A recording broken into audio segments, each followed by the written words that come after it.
Just a young nigga out here looking forward. I never questioned my direction, y'all been looking for it. Lost thoughts often, so I took the recording. I got my foot where the door is, think I'm sharp and swordless. A couple pens around here, and this the anthem to all my niggas with hella written. Just put your hands up, real ones. Don't tell the business of the too many we can't trust. Don't got time to focus on who your mans was. Shit, who is he now? People be broke around you, but got plenty when the bitches round. And when the liquor out, their hands don't got a penny now. Henny spouting out your pockets so they stick around. And we ain't shoveling out shillings, moving different now. PG Pilgrim getting shifty, peeping city clouds.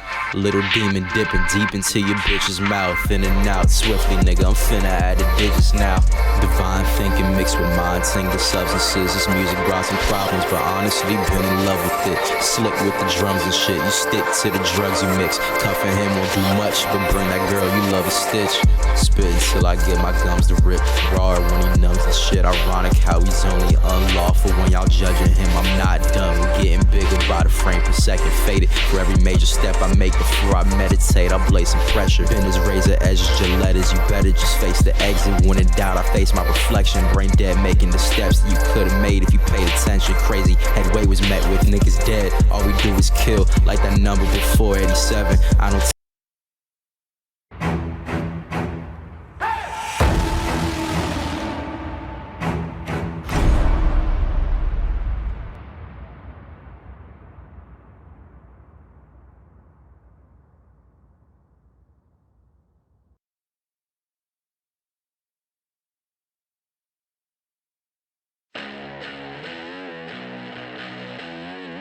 Don't be mistaken, your bloody time's up. This ain't no game when I hit it entertain ya. Got a heart, I'm not here to entertain ya. Just walk away and face the showdown. I won't fight, I don't care about the bleeding. 'Cause my freedom's undefeated. My soul on fire, burning desire. Make no mistake, 'cause the stakes are getting higher. Got a heart, I'm not here to entertain ya. I'm not here to entertain ya.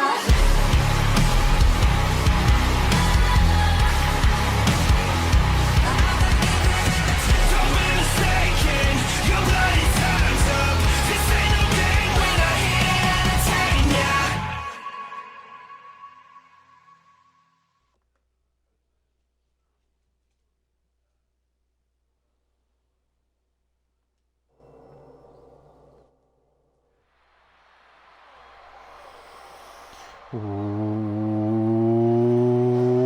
What is up, guys? Dashing here and live we are for Dead in Tokyo. Yes, we are live this Thanksgiving Eve from Tokyo, Japan.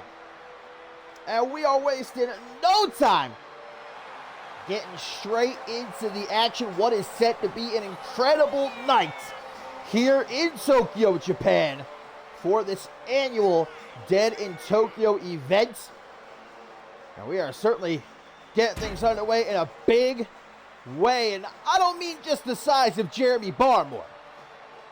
This Tokyo street fight, which is going to double as a big boy bash. Because it ain't just Barmore looking as swole as ever, but of course he's taking on his former enemy turned friend, now enemy again,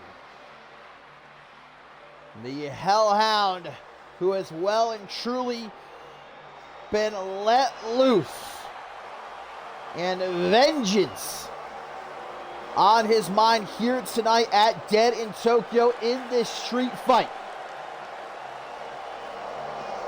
As it was Jeremy Barmore who, with the help of Bloody Justice, turned on Hunter Quinn last month brutally, right in front of Hunter Quinn, took out Alvarez. Barmore, who said he's tired of Hunter Quinn dragging him down, saw the unholy alliance for the sinking ship that it was, and decided to jump off before he was brought down with Hunter Quinn. But Hunter Quinn says the only reason you've been relevant this past season is because of me. Because I pulled you up out of mediocrity. Now Hunter Quinn says he's going to send him right back down to the bottom of the mountain where he belongs and avenge Alvarez in the process here. These two, who had been pulled apart by an army of security a couple weeks ago on Octane, looking like they were going to kill each other. Well, no security here tonight. No countouts, no disqualifications, anything goes. And falls count anywhere in this Tokyo street fight. So let's get it on. Jeremy Barmore, Hunter Quinn to kick off Dead in Tokyo. Ref's gonna ring the bell and she better stay the hell out of the way now before it's time to, well, Hunter Quinn off that big knee straight out the gate, looking to put away Barmore nice and quick, but I don't think Hunter Quinn even thought that would actually be enough to earn himself the victory here. For all that's been said and done between these two, I think as competitors, they can at least respect one another's capabilities in that ring. As Hunter Quinn, are we even 60 seconds into this match?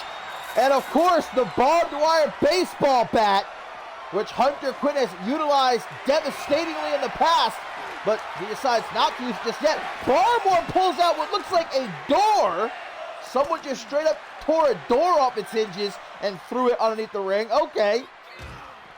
But he doesn't get a chance to use it. Oh shit, I didn't even notice a hype train. Hello.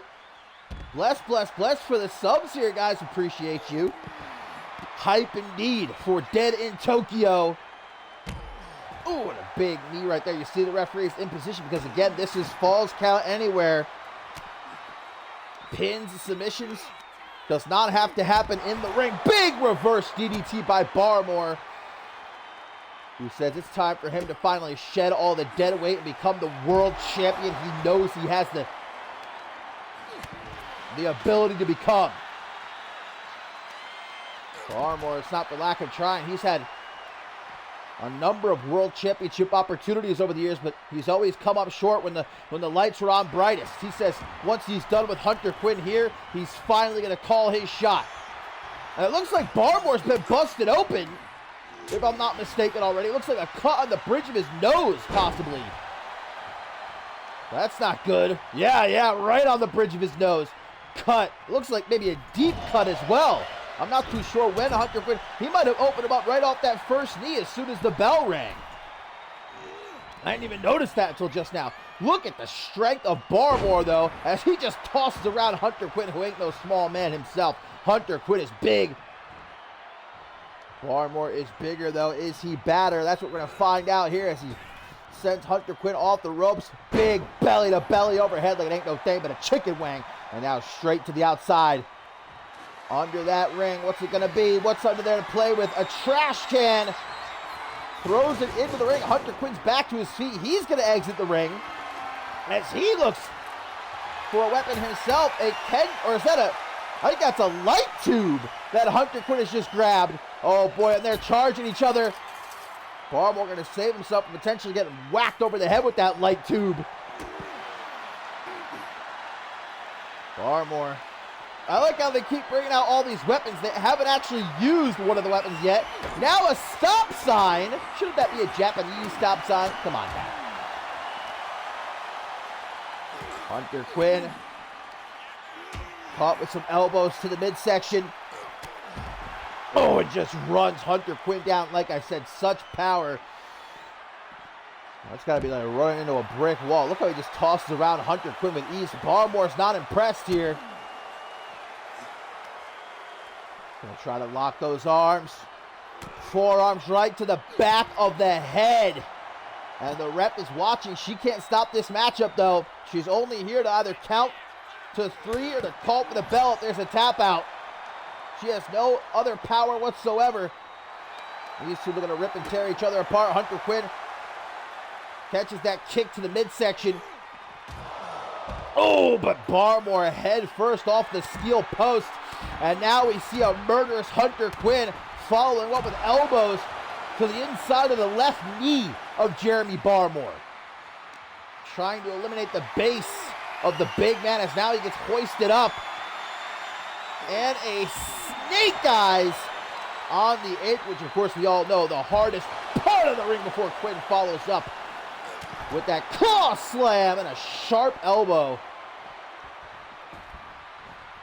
Hunter Quinn proved just how lethal he is as soon as this matchup started, busting Barmore open. Might have broke his nose with that knee. Thinks about using the trash can. Barmore, though, going to cut him off as he gets back into the ring, sent into the corner here. Nice elbow by Barmore, though. Going to run Quinn down. These two know each other so well. Like I said, they started off as enemies years ago. They became allies, now enemies again. Far from the first time they fought. And they've fought many times together. They know each other so well. You see Hunter Quinn up with the counter there. Great kick to the midsection. Now an Irish whip going to set him off the ropes. Big pop-up into a single knee backbreaker. And tries for the pin again. Does Hunter Quinn. 1, 2, but a kick out by Barmore. Are we actually going to get a weapon utilized? Hunter Quinn's got the trash can in hand and just throws it. I think it might have bounced off the middle rope there, though. It actually saved Jeremy Barmore from the full impact. Well, Hunter Quinn's going to try again. And this time, there's no rope to save Barmore. That was right across the lower back of the workhorse. Looks for some refuge near the ropes, but Hunter Quinn just going to use the ropes like a weapon here. continuing to target that left knee. You can see it's starting to take effect. But a German suplex. Wow, look at the athleticism from someone as big as Barmore. How impressive, the spider pin off the German suplex right there, but a kick out. Irish whip now off the ropes. Barmore waiting on the rebound. Another belly to belly just sends Hunter Quinn flying overhead. Look at preemptively follows him to the outside, does Barmore. That's just how well these two know each other. Under the ring with Barmore going to grab a ladder now. And the steel ladder right into the mush of Hunter Quinn. The ringside area just littered with weaponry at this point in this Tokyo Street Fight to kick off the third Dead in Tokyo event. And now look at this throne! Oh, Hunter Quinn landing back first on top of the ladder. And you can see it hurt real bad. He grabbed at his lower back. That did some serious damage. Now back in the ring. Oh, not some more of those forearms. Right to the back of the head, completely unprotected, man. You could kill someone like that if you hit him hard enough. I don't think Barmore gives a damn, though, if he kills Hunter Quinn here. Great reversal, though, by Quinn. He's still in this fight. Short arm, big boot. Takes down Barmore. Hunter Quinn's going for the trash can. Oh, right over the back of the, look at the upper back, or the back of Barmore's head. And now Quinn, the release Tiger Bomb. Will that be enough to put away Barmore here in this Tokyo Street Fight? 1, 2, no it will not. Very close, but Barmore is still in this one. Look how he crawls to the corner. That's just out of pure instinct. But Quinn is on him like a monkey on a cupcake, not letting him get far. Look at this now, back and forth, countering each other in the corner. Quinn to the outside, what's he going for?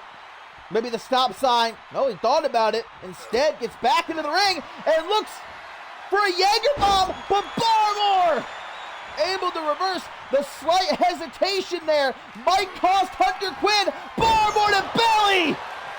Right in the middle of the ring. 1, 2, 3. And Hunter Quinn at 2.999, able to kick out right there. He very nearly cost himself this matchup. He can't make another mistake like that. Barmore's going for the light tube, and Hunter Quinn! The light tube shattering across his chest.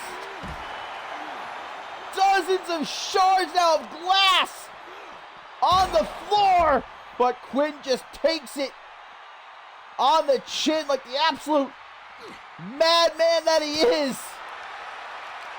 Barmore, Irish whip, gut first. Goes Hunter Quinn into the side of the steel steps there. And again, Barmore has shifted his focus to the midsection of Hunter Quinn at this point in the match. Look at Hunter Quinn, great combination. Ooh, missed the first head kick, but connected the second time. And both men are down, but Hunter Quinn quickly gets back up. He knows there ain't no time to lay around here. What a way to kick off Dead in Tokyo. These two guys beating the hell out of each other. We expected nothing less.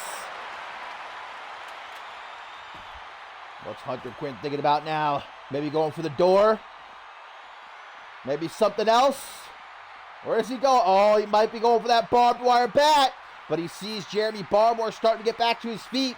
Hunter Quinn's got to get his head in the game here, man. He's playing around a little too much. And now Barmore maybe looking to get him back into the ring. Yep. Even though this is Falls Count Anywhere, I think Jeremy Barmore wants to beat Hunter Quinn where everyone can see clearly, right in the middle of the ring. Leg drop to the extended arm. Quinn is hurt. Quinn is hurt bad at this point. Scoops him up this Barmore, but quickly drops down behind him. Shot to the back of the knee. And now Hunter Quinn, maybe with his second win here. Kick across the chest. Another combination, though, stopped short by Barmore. However, still gets caught. Irish whip sends him down to the outside. Quinn, though, staying on top of him. And again, he has really fixated on that left knee, has Hunter Quinn throughout this matchup. Maybe, gets back into the ring. And to the top, Hunter Quinn, not who I would call a frequent flyer, but gonna take the risk here. Holy shit! A headbutt from the top all the way to the outside of the ring, but the referee taking just a little bit too long there. I don't think that would have been a 3 count anyhow. Spun around. Oh, I thought for a second he might be looking for the Psycho Drilla, but there's a big waistlock lariat from the Hellhound. Who now pops off with some kicks to the face. It is all Hunter Quinn at this point, but don't count out Jeremy Barmore. See, that's what I'm talking about. Quickly wrenches the arm. Ooh, it looks like Barmore, guys, now has another cut, but that's not going to stop him. Reverse STL on the floor! But Barmore doesn't even hesitate, doesn't even blink twice. Barmore to belly on the floor! Hooks both legs. 1, 2, what? And listen to these bloodthirsty Japanese fans. They're chanting one more time. They want to see a third Barmore to belly. But Hunter Quinn not going to give Barmore the chance here. Is he going for the bat? No, it walks right past it. What's he going for? Hunter Quinn, well, Barmore's gotten back up to his feet. He's running down Hunter Quinn, but Quinn catches him. Gut wrench, but countered by Barmore. Barmore now with another cut alongside the left side of his head. Ooh, into the steel steps. Quinn again from behind, elbow to the side of the head. And now slamming Hunter Quinn face first off the apron, quickly hooks the leg for the win here, but it won't be enough. What is it going to take, man? Look at Barmore, this absolute unit. Saying I can go all night long, but Hunter Quinn, I think he can too. Man, they just keep countering each other. This is a reversal fest out here. Barmore looking for that pop-up German suplex, but goes right through the legs. And now Barmore chest first into the steel barricade. Hunter Quinn walking over the shards of that light to, oh, spear! Hunter Quinn came around that steel pillar and got caught flush with a spear. And now Barmore unloading. Backbreaker. Big clothesline on top of the door. And Barmore continuing to mark his territory, as now where is he going? Barmore, you can see he's wobbly. He's losing a lot of blood too. The blood's starting to smear on his chest at this point. He's hurt. Both men are hurt, man. What a fight. A Tokyo street fight. They're running each other down. Big knee from Hunter Quinn. That's how he started the match. He's picking up that stop sign. Throws it. Barmore comes around the ring and runs head first into the stop sign. Hunter Quinn is seeing red. Blood all over the place. Barmore's gushing. Looking like a Quentin Tarantino movie here. Oh my God, again. Head first goes Barmore into the steel post. Targets that knee yet again. And now it's Hunter Quinn who beats his chest like a gorilla. Numerous stomps to the chest with a forearm. Right to that cut. Next to the eye of Jeremy Barmore. Looking to drag him back into the ring perhaps, but Barmore fires off with some elbows to the midsection. And now, trying to get him back into the ring, throws him down onto the floor. I don't know how either one of these guys are still standing at this point. This is what a street fight is all about, though. Two guys that just want to kill each other. Look at the blood. Barmore, he might be a little bit confused at this point. Maybe he's lost too much blood. He's just wandering around like he's lost. Big senton there, though. And a stomp to the face. He's trying to pick Hunter Quinn up. Quinn, though, with a quick punch to the midsection. throws him right into the side of the steel steps. And speaking of, Hunter Quinn gonna pick the steel steps up. Watch out, ref. Where's he going with him? I think he's trying to get them into the ring. Jeremy Barmore stops him though. Oh my God, look at Quinn, he's digging his fingers into the open wounds. And a stop to the back of the head. This man, Hunter Quinn, is sick.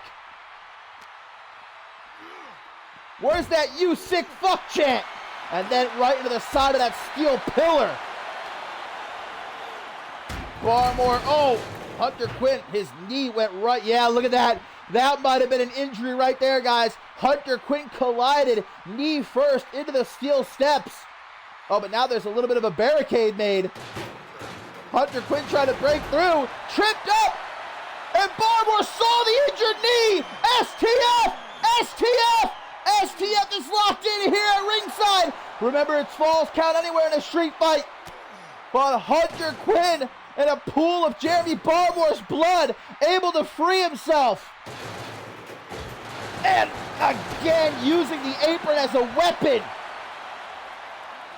I would say the referee might have to think about stopping this match, but again, she cannot. This is a street fight. She's only out here to count to 3 or to call for the belt. There's a submission. She can't stop this match. Barmore gonna spin Hunter Quinn around. German suplex on the floor. Both men down. What a war. Tries for a big boot. Quinn, though, rolls out of the way. Barmore's ready for him. Oh, my God, another German suplex. Wait a minute. Another German suplex. Wait a minute. Another one. Hunter Quinn's neck like a wet spaghetti noodle. And Jeremy Barmore saying it's over. 1, 2, and a third short arm clothesline. Barmore leaving blood absolutely all over the place. The ringside crew going to have their work cut out for them before the next match. They're going to have a serious cleaning job to do. Look at this. Barmore, what is he?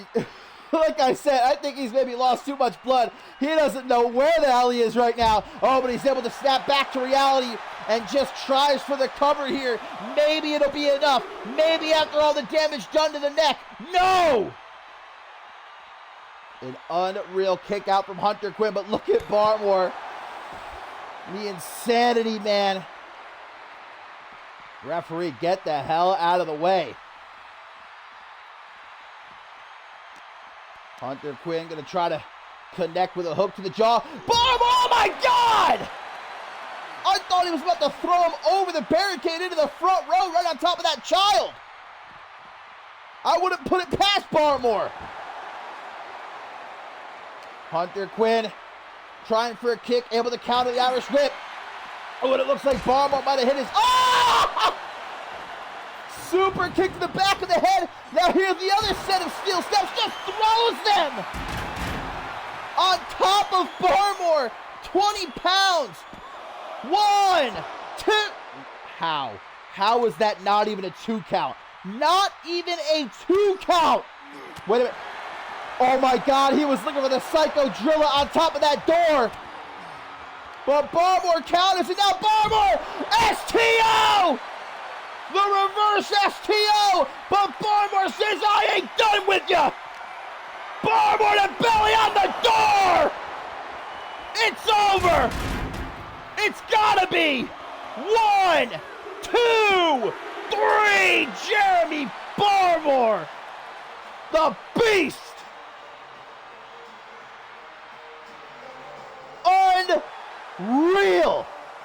That might be the greatest street fight in CMV history.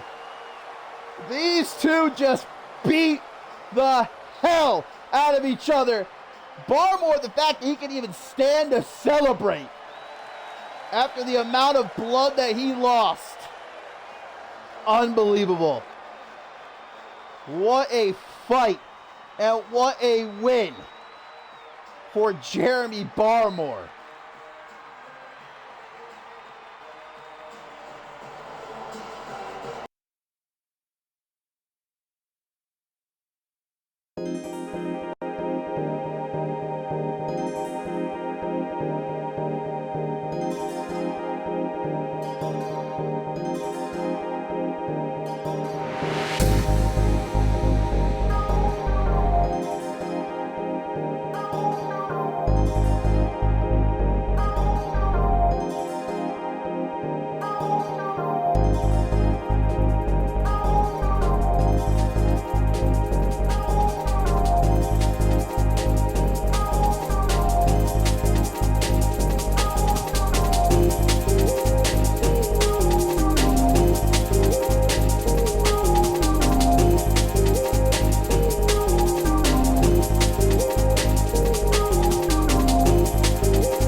Well, my friends, I do not know how in the world you follow up after that war that we just witnessed between Jeremy Barmore and Hunter Quinn. But if there are any two people that are capable of following up a matchup like that we just saw, it's these two women right here, my friends, because it's time for our first championship match of the evening, and the Women's World Championship is about to be on the line. Ellie Quinn finally getting her shot at Beatrice Lotus, her opportunity to become a three-time Women's World Champion, which has only been done by one other woman in CMV's history, that woman being the one and only Ashley Rain. Ellie Quinn, to say that she's been petitioning for this shot is putting it lightly. I mean, straight up threatened Pat LaFave with essentially a knife to his neck,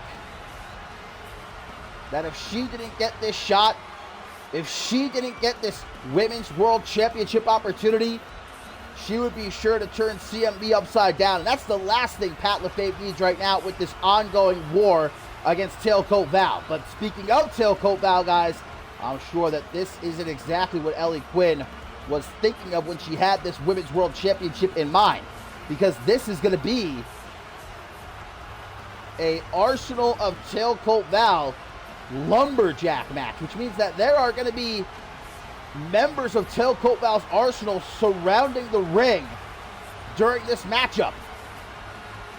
And so Ellie Quinn and the Women's World Champion herself, Beatrice Lotus, they're going to be sure to try to keep the action in the ring, because the job of the lumberjacks is to make sure that if one of them does leave the ring, they throw them back in. Will that be all the Arsenal does, though? That's the primary question. That's what's on everyone's mind. I'm sure Ellie Quinn's most of all. Because, of course, the queen of the ring, Isabella Almas, she is the one that's next in line. She'll be challenging either Ellie Quinn or Beatrice Lotus, whoever leaves this matchup with the Women's World Championship.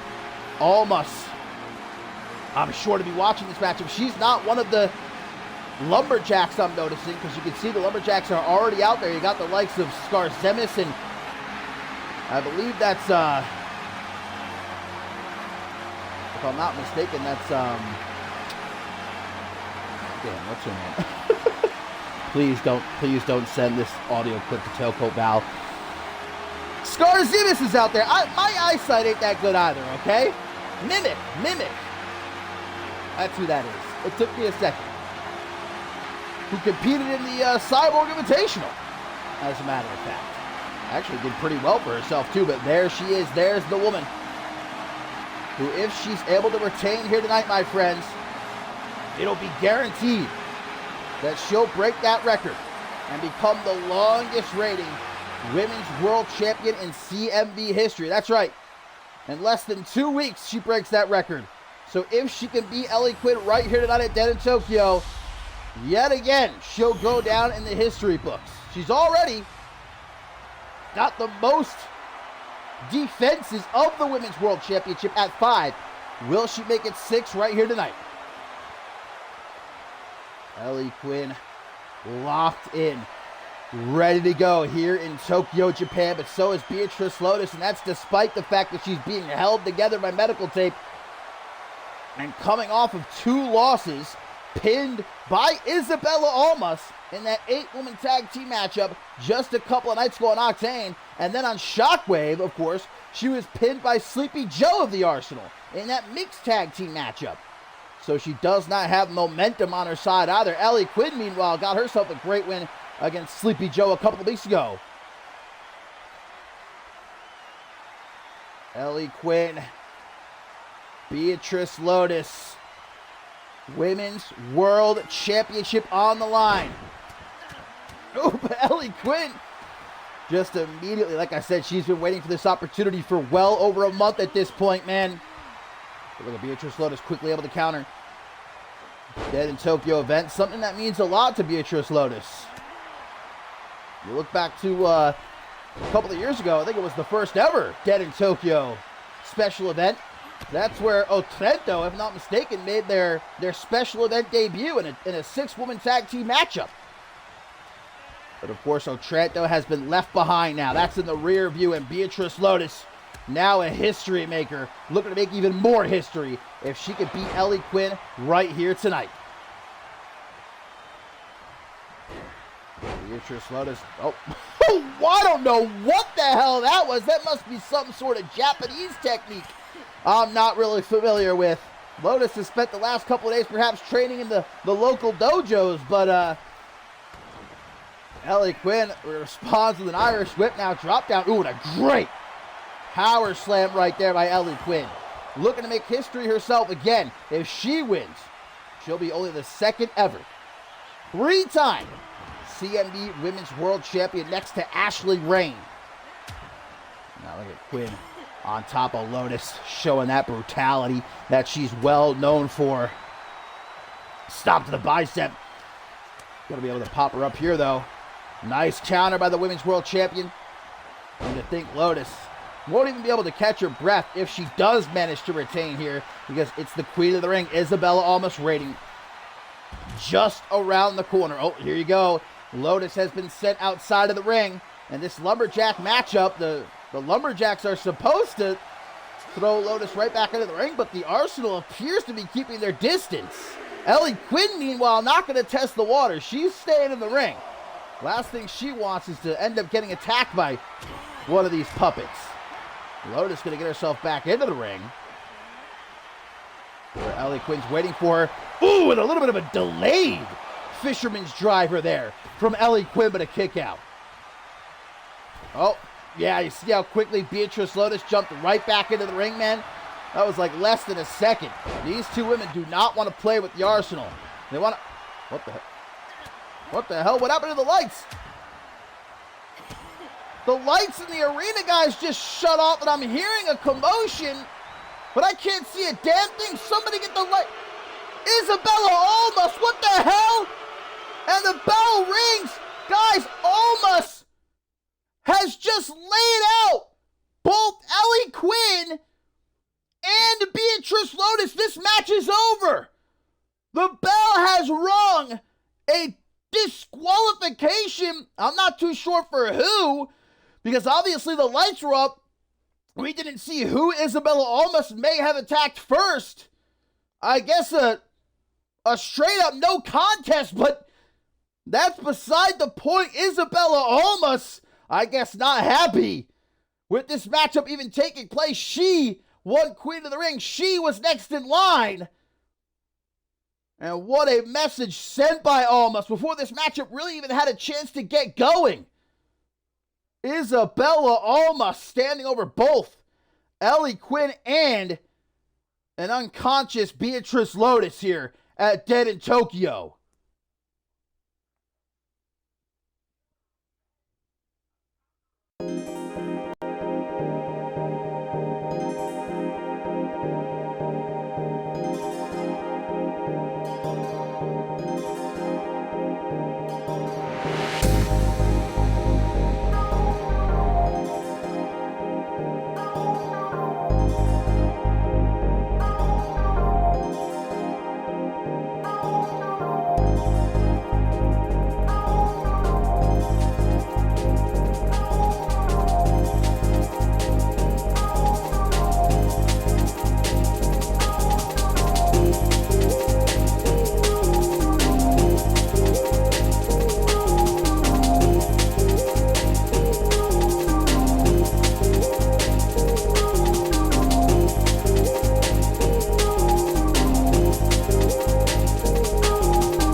Well, my friends, I think I speak for most of the CMV universe when I say that was disappointing. Ellie Quinn and Beatrice Lota for just getting started. Who knows how great that matchup may have been, but Isabella almost said, I don't think so. And now we'll have to wait and see if potentially we get a rematch, or if Almas will ever let that happen before she gets her shot at the Women's World Championship. I can almost understand why Almas did that, but here's a matchup to get us back in the mood here at Dead in Tokyo. The Octane Tag Team Championship about to be on the line, and these Texas Tough Boys are a long way from home as they make their special event debut here in CMV, looking to become the Octane Tag Team Champions, the Lorraine brothers, Bo and Jet,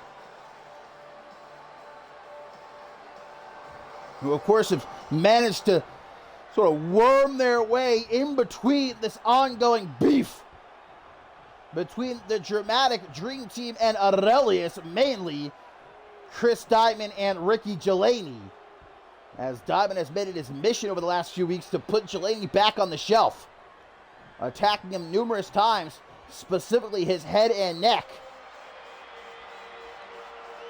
Ricky Delaney says the ultimate revenge will be taking the Octane Tag Team titles from Aurelius here tonight. Kai Thatcher and Ricky Delaney, they have been red hot since their debut a few weeks ago. They knocked off Aurelius in a non-title matchup and have also knocked off the Lorraine brothers. They're coming into this matchup with the momentum most certainly on their side, looking to ride that wave all the way to the finish line and become Octane Tag Team Champions here tonight. Ricky Delaney, man, who for a while thought he'd never step foot in a wrestling ring again. But thanks to that man right there, Kai Thatcher, rehabbing, getting a second opinion, Delaney has made it back to the big dance. And he's not going to let Chris Diamond force him to retire again. You got to look at it from Diamond's point of view, though. Look, this man, Ricky Delaney, has haunted Chris Diamond for large parts of his CMV career. You could say Delaney has cost Diamond the Global Championship multiple times. I still think that matchup at Climb to Fame, it should have been one-on-one. It should have been Chris Diamond and Morgan. Ricky Delaney managed to turn it into a triple threat. If it was one-on-one, Chris Diamond would have won that night. He might still be global champion right here. And Diamond says, I'm not about to let this son of a gun come back into CMV and start messing with my career again. And so he and Andre Rogers been attacking the Dramatic Dream Team really every chance they get. Like I said, they've been utilizing the Octane Tag Team titles, as a matter of fact, to target Delaney's neck. And look at my beautiful golden general, looking as stellar as ever. And there, of course, the golden boy, Andre Rogers, who, of course, guys, I'm sure he's focused on this matchup here, but he's got to be looking forward to Shockwave episode 100, where he will challenge Troy Colt for the undisputed World Heavyweight Championship. Question is, will he walk into that match still one half of the Octane Tag Team Champions? Let's find out here. Of course, it's triple threat tornado tag team rules. All 6 men active in the ring at the same time. Countouts, disqualifications, not in effect, but it is not elimination. That means the first team to get either a pin or to make someone tap out in the ring going to leave Tokyo, Japan with the Octane Tag Team Championship. Very quickly, oh, a gouge! The eyes of Andre Rogers from, I believe that's Jed Lorraine, as Bo hits a gorgeous looking Hangman's neckbreaker on Chris Diamond. You know Aaron Stone is in his locker room right now, preparing for the main event Iron Man match. He defends his global championship against Akunin, but he's rooting for his boys, the Lorraine brothers, right now. They might all leave Tokyo, Japan with championship gold. What a sight that would be. Delaney with a pile driver. In comes Andre Rogers, knee to the gut. Diamond trying to jump on in. I just love that old school style from the Larabi brothers. Like I call them, rough, tough Texas boys. Nothing pretty about their offense, but it is definitely effective. Kai Thatcher talked about how impressed I've been with him. Debuting alongside Ricky Delaney against Aurelius in that non-title match a few weeks ago. Thatcher not just along for the ride, man. In a lot of ways, he's picking up the slack because Delaney, remember, is not allowed to compete in matches as a singles competitor. Right now, he's only cleared for tag team matchups until he can prove to the doctors that he's well enough to return to action as a singles competitor. He must fight alongside Kai Thatcher.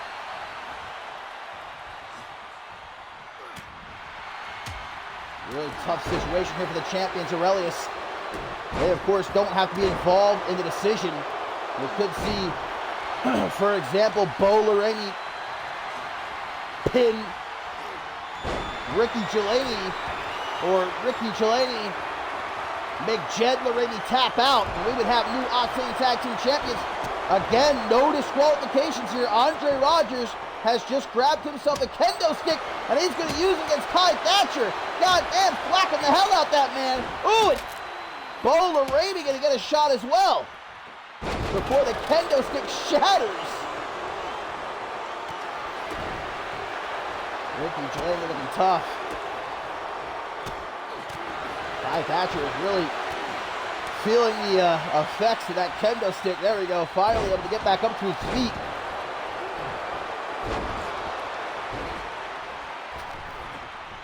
Octane Tag Team Championship on the line, my friends, still to come here at Dead in Tokyo. It's going to be tag team action as George King and Iskandir take on the highly unlikely pairing of Adam Valentine and Morgan. Don't forget, of course, it's going to be Falls Count Anywhere. The rematch between Hikiko and Danielle Davis, and our main event, Iron Man match for the Global Championship. The score going to be settled once and for all. Akun and Aaron Stone. One last time. Chris Diamond gets chucked out of the corner there by Jed Lorraine. Bo with another Hangman's neckbreaker. Straight out the textbook with that one.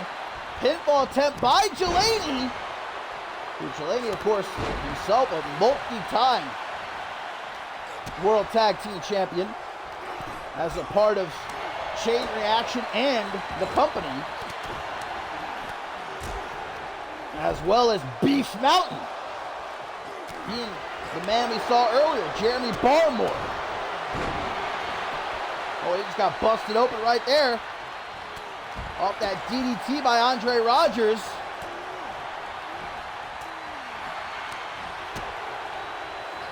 See that Bo Lorraine has dropped to the outside of the ring. Jed trying for a pin. Broken up by Andre Rogers, though. Aurelius looked to be in control. Matchup like this, though, a pin can happen out of nowhere. A submission could so suddenly be locked in. Could end at a moment's notice. Big knee in such force it actually knocks Rogers out of the ring before he delivers a clothesline. So I believe that's Jed Lorraine. Bo has got a baseball bat, and he is just lighting up Chris Diamond with it. You know, baseball's actually pretty big here in Japan, so these fans are loving it. Rogers has another kendo stick. We should keep finding these things. Trying to run down Delaney.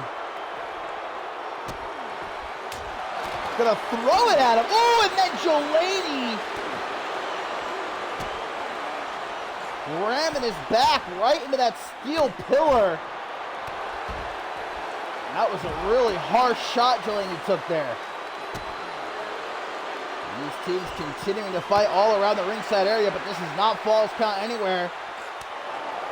This one only ends if there's a pin in the ring or someone taps out in the ring. No champion's advantage here for Aurelius. No countouts, no disqualifications. Diamond gonna hop back into the ring where Bo Lorraine is waiting for him. Big clothesline, quickly into the pin, and Rogers luckily does not have to make the save. Kick out by Diamond. Bit of dark matter from the Golden Boy. They have got Bo Lorraine outnumbered here. If they can keep this up. Kai Thatcher looking for a neck breaker on the outside. Great reversal though by Bo into one of his own. Well, that's Jed. I'm never not going to get them mixed up. It's at least going to happen 10, 15 times every single matchup. Doesn't matter how long they're around for. Knee to the back of the head from Andre Rogers to Bo Lorraine. Ricky Delaney now in the ring. Rogers going to take him for a walk over to the ropes. Not where he wants to be here. Kai Thatcher, meanwhile, just going for a little bit of a stroll. Diamond taking a page out of Andre's playbook from earlier in the match, just throws the kendo stick. Big knee from Rogers to retain, but look at that. Just in time, gets back into the ring. Does Bo Lorraine to break up the pin? He might be able to salvage this. I was going to say if he could pin Ricky Delaney, but Delaney's already started to get back up. Irish whip, tries to pull it back, chops away the hand, kicks the midsection by Delaney. Who now with an Irish whip into the corner. Cautious approach though by the former undisputed world heavyweight champion. Puts him up on top. No way! No way! Muscle Buster! We're gonna have new champions! 1, 2! Rogers, I don't know what he was thinking there. I guess he had confidence that Bo Lorraine would kick out. And luckily he did. Running power slam. Oh God, they're teaming up on Andre Rogers here. Impromptu partnership. Beating the brakes off the Golden Boy. Rogers gonna try for the first 48. Delaney quick to stop him. Reverse DDT there though. Bo from behind with an Irish whip, gonna send him into the corner. Big clothesline but an elbow by Rogers. Kick to the midsection. Tries for the first 48 again. Stop though. As now what? Bo going after the knee. What's happening at ringside? Chris Diamond getting tossed all over the place like pizza dough here by Ricky Delaney. Kai Thatcher, wait, pin in the ring, there's a pin. We're gonna have new champions, no. Ricky Delaney thrown towards the timekeeper's area. Rogers starting to get to his feet. Octane Tag Team Championship on the line. Bo Lorraine has picked up the steel steps. Bodies everywhere. Look at the camera having to pull way back to catch all of this action here at Dead in Tokyo.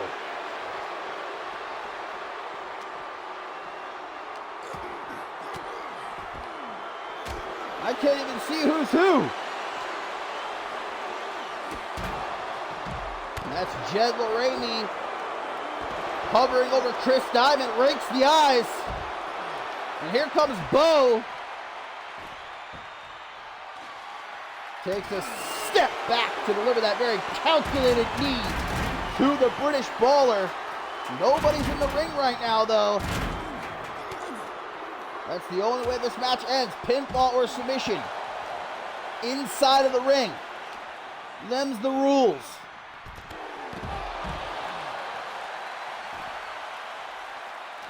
Jed Lorraine and Kai Thatcher. Andre Rogers and Ricky Gelani. Chris Diamond just thrown back into the ring by... That's Jed Lorraine.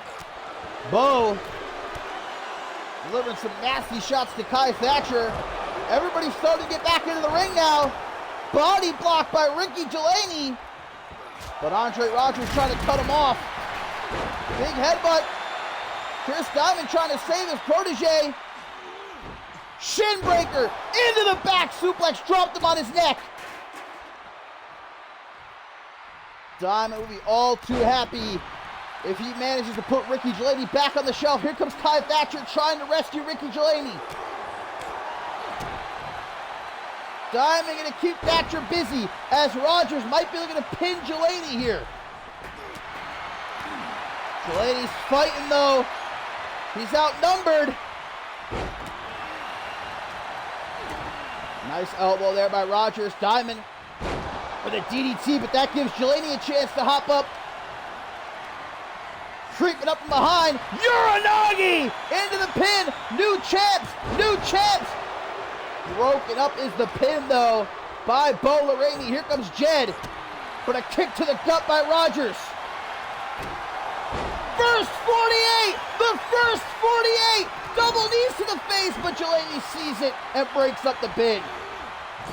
Rogers just went for a low blow. Lucky for Gelani though, he was out of position. Managed to narrowly avoid it.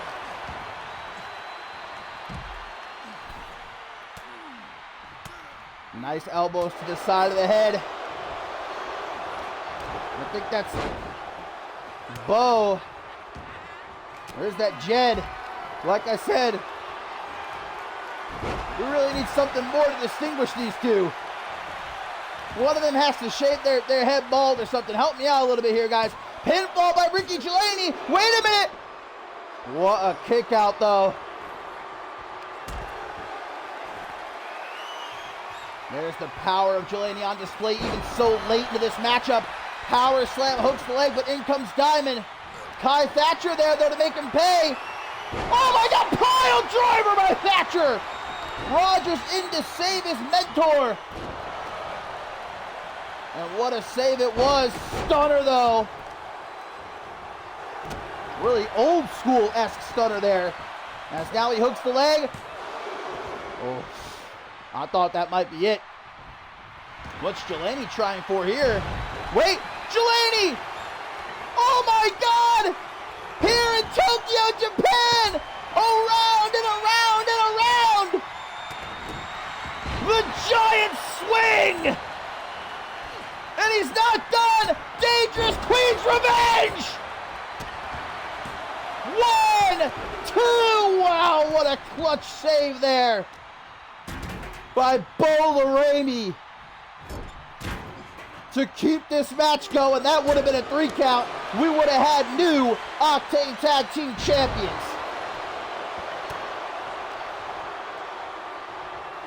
Big knee from Rogers. Gonna check on Chris Diamond, wake him up.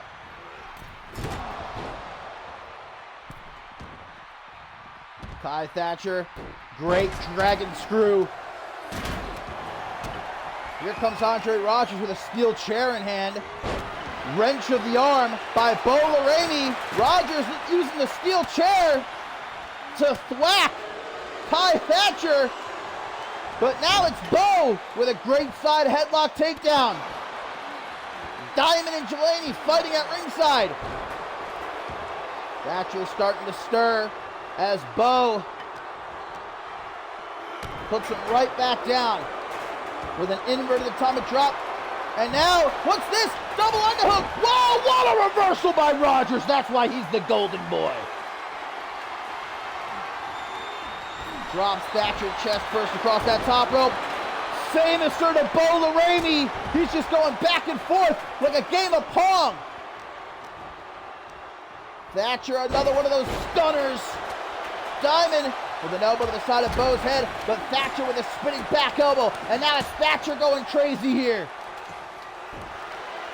popping off in this Octane Tag Team Championship match. Diamond with a punch right between the eyes of Bo Rainey. Rogers has Thatcher mounted.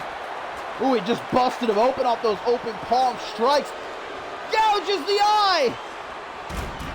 And a running bulldog to a blinded Rogers before scratching the back of Diamond. I love it. Real old school shit. Break your neck foundation! To retain, but Kai Thatcher, the son of a gun, right there to break up the pin. Not even a 1 count. Thatcher dropping Diamond on that top rope. Oh my God, guys! Bo is gushing. I didn't even know he was cracked open. He is leaking like a faucet. After that break your neck foundation, that might be what busted him open. And now look at Thatcher gonna try to eliminate him from the Royal Rumble. But Bo, despite losing all this blood, is gonna grab himself a steel chair. My word.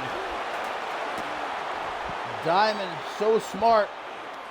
Other side of the ring, taking a couple of seconds to try and recover a little bit. Such a chaotic match.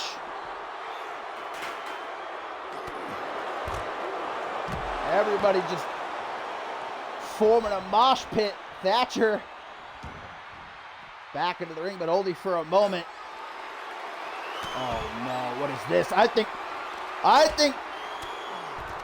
Jed Rainey was looking for a pile driver on the floor. Kai Thatcher may have just saved Ricky Gelati's career right there.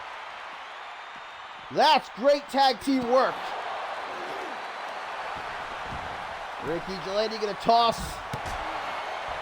Which Rainey brother is that? I think it's Jed. But Diamond from behind.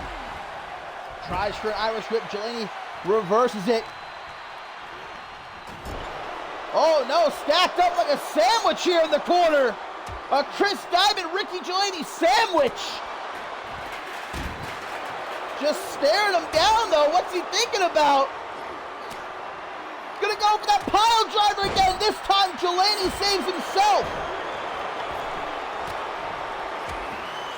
Gonna try to maybe drag him into the corner. Abdominal stretch! Abdominal stretch! In the ring to crown new champions! Gelati counters into a hip toss. But look at Rogers off the ropes with that forearm smash like a sniper. Jed Rainey picking up the steel steps.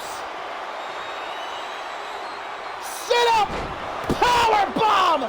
That's it! That's it! We're gonna have new champs! New champs! What a kick out by Andre Rogers. I would have... Spear! 1, 2, 3. There ain't no way. Ain't no way. Forget about my bottom dollar. Spider pin off the German. Kai Thatcher, though, in trouble. Rogers tries for the pin. 1. Broken up by Jed Rainey, though. Diamond. Repeated kicks to the gut. To the very bloody Jed Rainey. Oh, and a shot with the sledgehammer from Rogers. Tries again. Gets out of the way. Does the Rainey. Forearm smash, knocks him loopy, still able to pop off with that elbow though. Rogers right there to pick up the slack. But great ring awareness by Jed Rainey. Look at Diamond though. That's my golden general right there. Yes, sir. The one and only. This has become a far more brutal matchup than I was anticipating, than I think anybody was expecting here at Dead in Tokyo. Look at the carnage. Look look at the blood. I think we've had enough blood already here tonight after the street fight between Barmore and Quinn.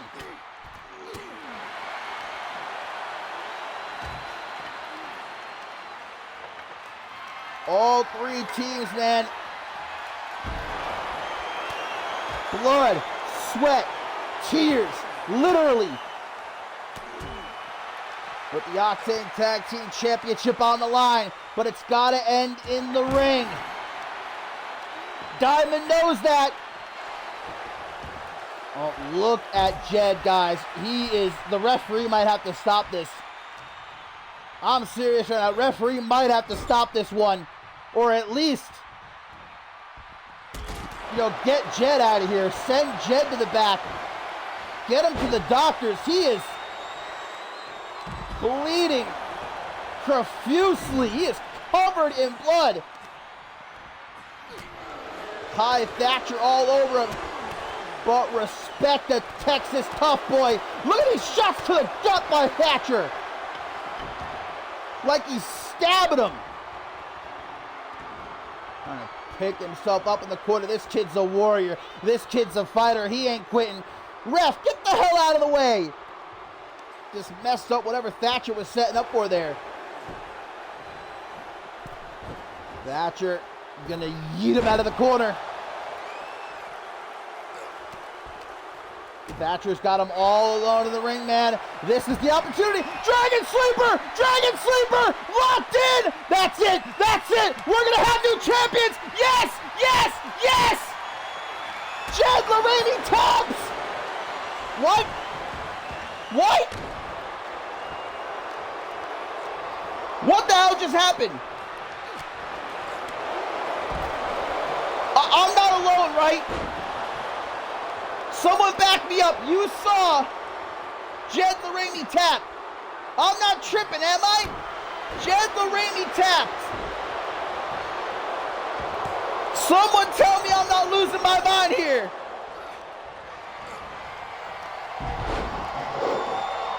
There's no way.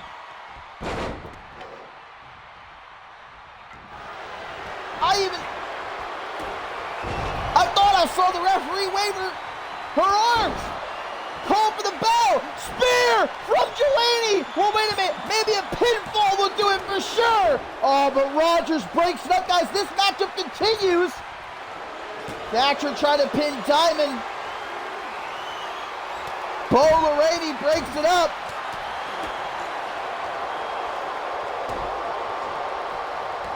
I am so confused right now. Maybe we all misinterpreted what was seen. But I swear I saw a tap.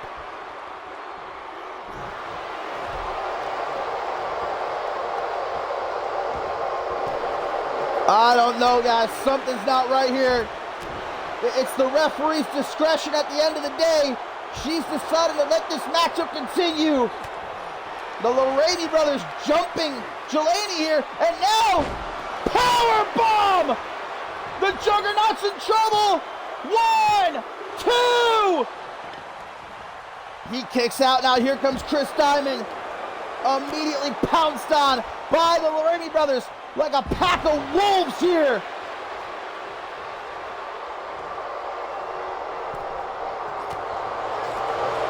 I thought maybe for a second I was misinformed and this was elimination. But no, the Lorraine brothers are still out here. This matchup continues.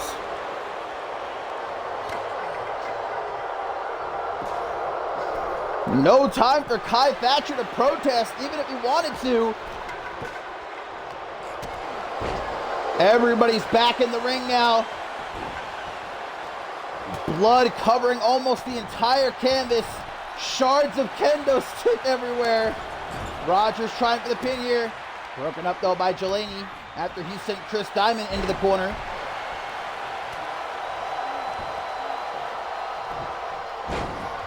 Oh, that pseudo 21 from Rogers, but he's too hurt to capitalize. Just barely able to throw his arm over Jelani's chest. 1, 2. Ricky Delaney, the tank.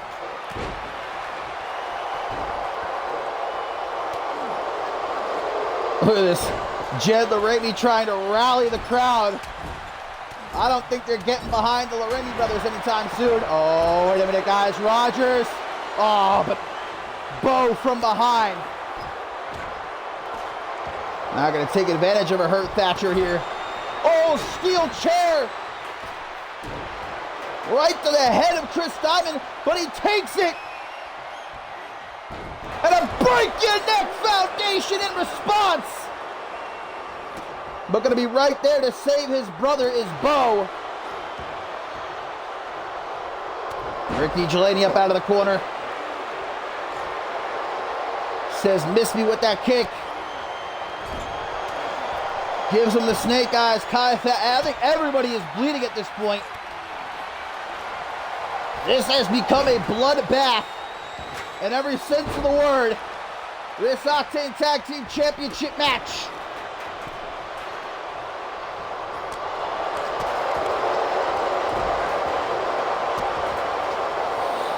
Kai Thatcher stomping on Diamond's hand. Cross armbar locked in, but Rogers, I don't even think it was fully applied before Rogers broke it up, but now look at this.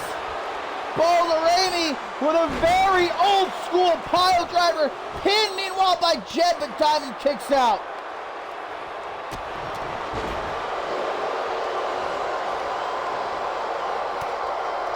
Whether or not this matchup should have ended 5 minutes ago, well, it might end right now. 1, 2, 3, yes! The Laramie brothers! The Laramie brothers! The Laramie brothers are the new Octane Tag Team Champions. Bo and Jed,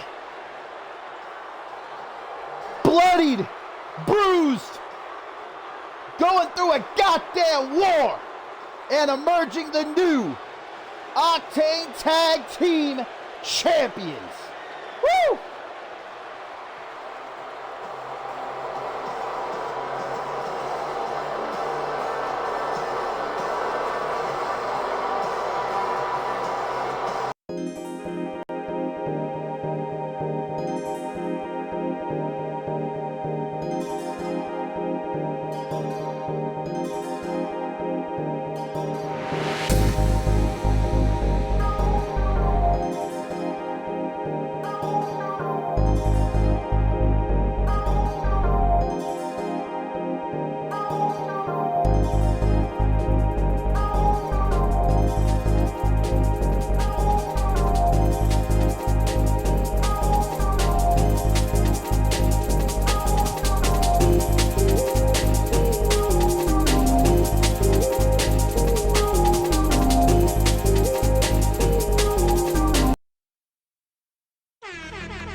I tell you what, my friends, we are halfway through the show, and I barely feel like I've got anything left.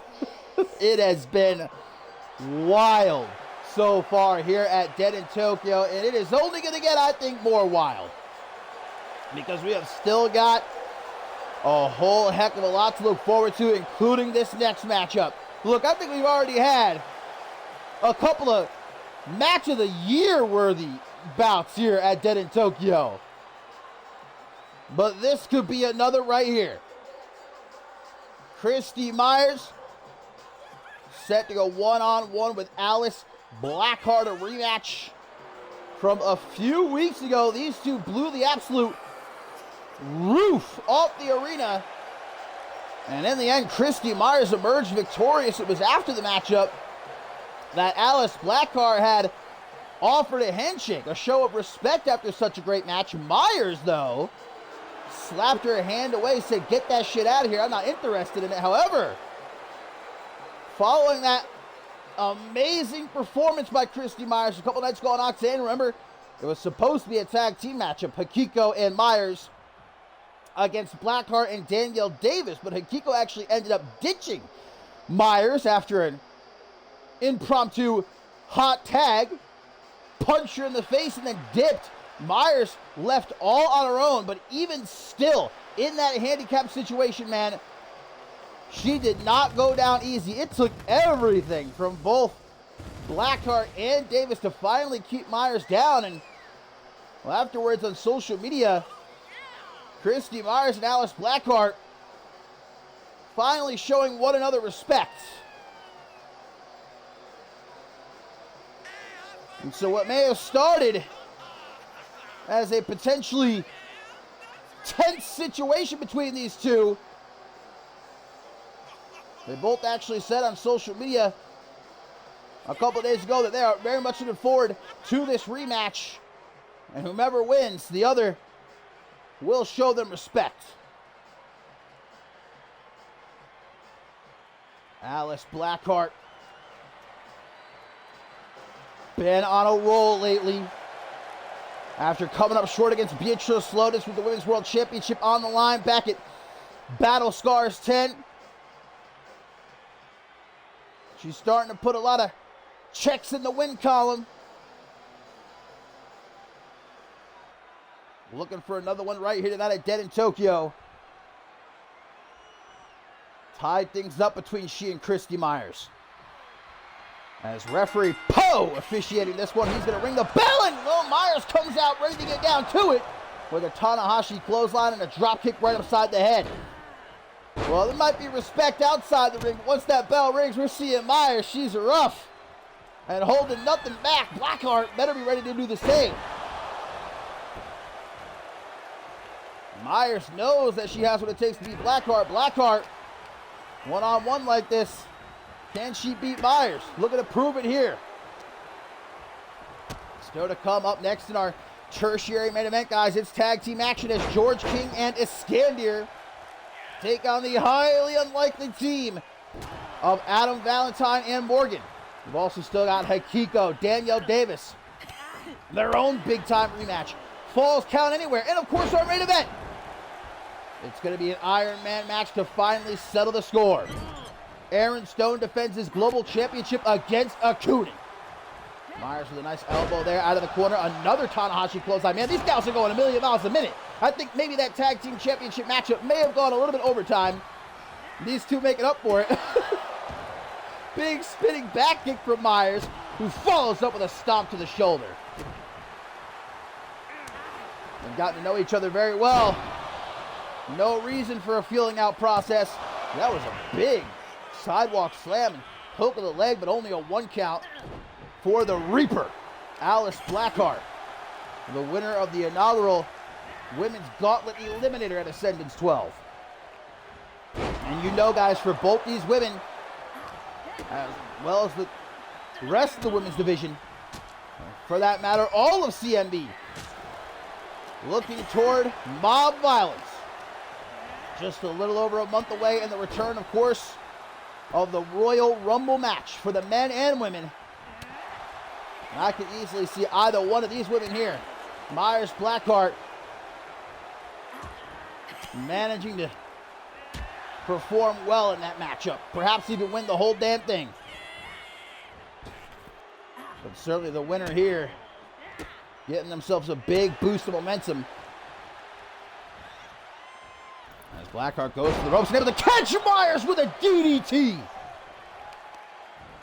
Flips her over with the quickness too, goes after her arm. Pops right up. Big chop. Bordering on a slap. Nicely done there by Myers to escape. Irish whip though reversed. Drop down by Blackheart. There's a leapfrog. Tries to go for the... Ooh, did you see the way her leg bent off to the side there? I think Myers definitely saw it. Look how she goes for a quick pin. That might have been an injury right there for Blackheart. Be interesting to see if Myers tries to go after that leg. Grabbing her by the head. Christy Myers herself might be pretty, but there's nothing pretty about her offense in that ring. In fact, I might even call it ugly. As we get a kick right to the back of the head of Alice Blackheart. She rolls through. Whoa! What a dropping. Even look at Blackheart knows how slick that was. She's like, you saw it. And there's the double underhook. That has won Blackheart matches. Knocked off Hikiko with it a couple of weeks ago. 1, 2, but not Myers. Not here tonight at Dead in Tokyo. To the rope she goes again. For a springboard leg drop. Another pin. This time only a 1 count. Blackheart saying it's over. It's time to end this one. And maybe, just maybe it is. Myers starting to get to her feet. Blackheart saying, swinging neck breaker. She is all in control right now. Bad news for Myers. Side headlock and taking just a couple of seconds here to show off a tad. While she's in the driver's seat again to the ropes. This time a body splash. And again the pin. 1, 2. Love the frequent pins by Blackheart here. Really wearing Myers down, forcing her to exert a lot of energy. Finally able to catch that spinning back kick though. Some life from Myers. And those are slaps, no doubt about it. Irish whip off the ropes goes Blackheart. Drop down by Myers. Kitchen sink. Gonna suck the air right up out of her. And now just delivering some straight punches. God damn, Myers going hard right here. She has to. It's a big moment. Big opportunity for both these women to score a massive win.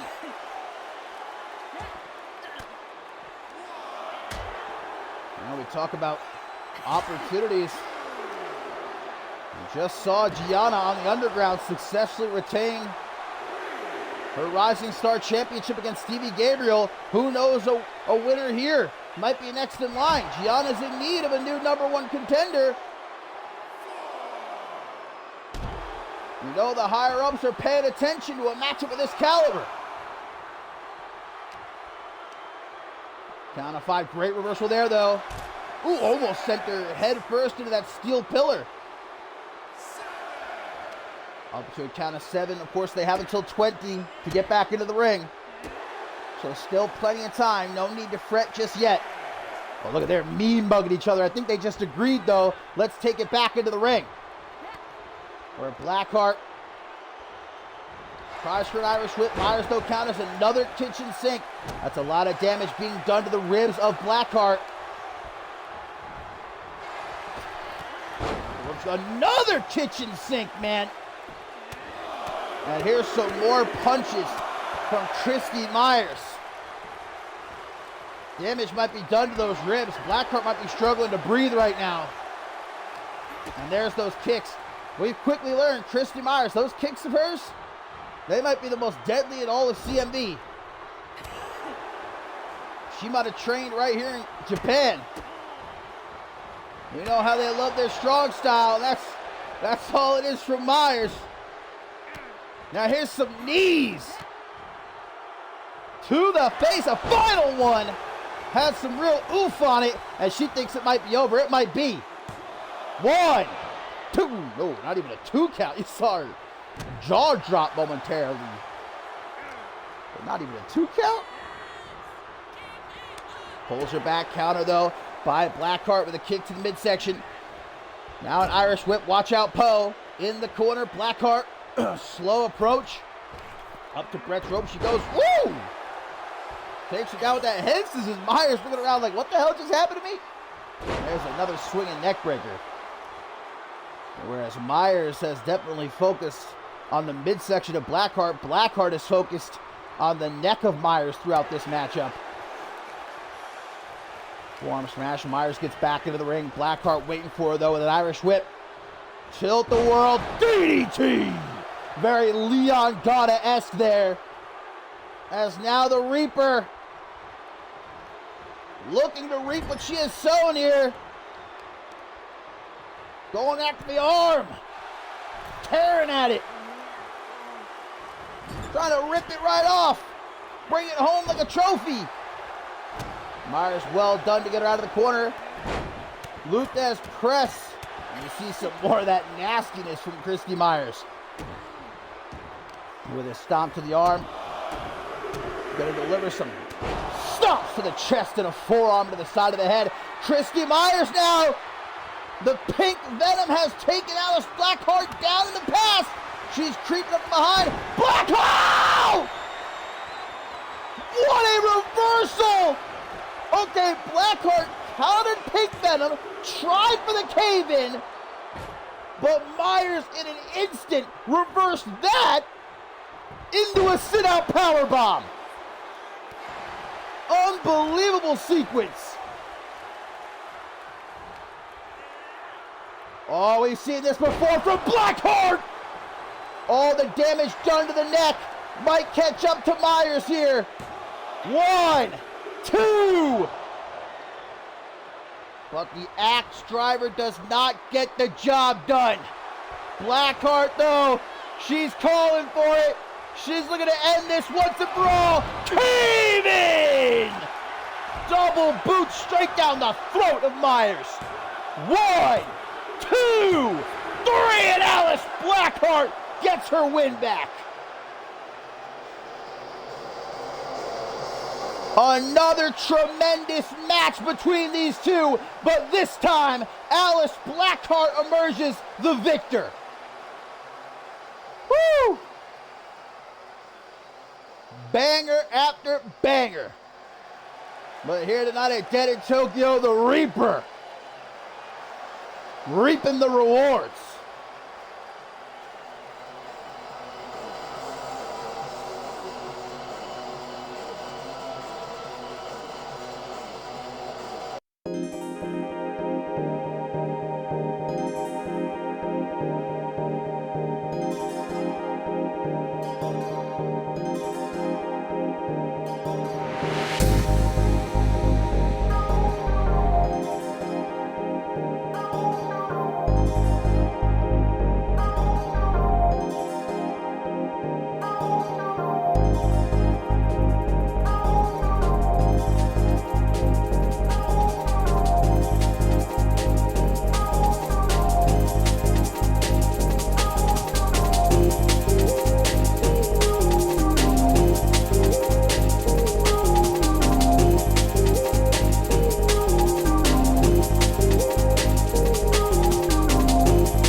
And up next, my friends, the Pure Championship. Gonna be on the line here at Dead in Tokyo. Where we have already seen one championship change hands. That's the Remy brothers becoming the new Octane Tag Team Champions. Despite some controversy which I'm sure we're going to hear about from both the Dramatic Dream Team and Aurelius. But to be fair, there was something fishy going on there, but I digress for now.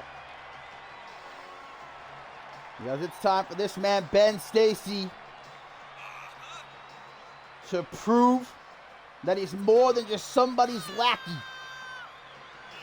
That he really does have what it takes to break out on his own. It's largely thanks to that woman right there, who's going to be in his corner for this Pure Championship match.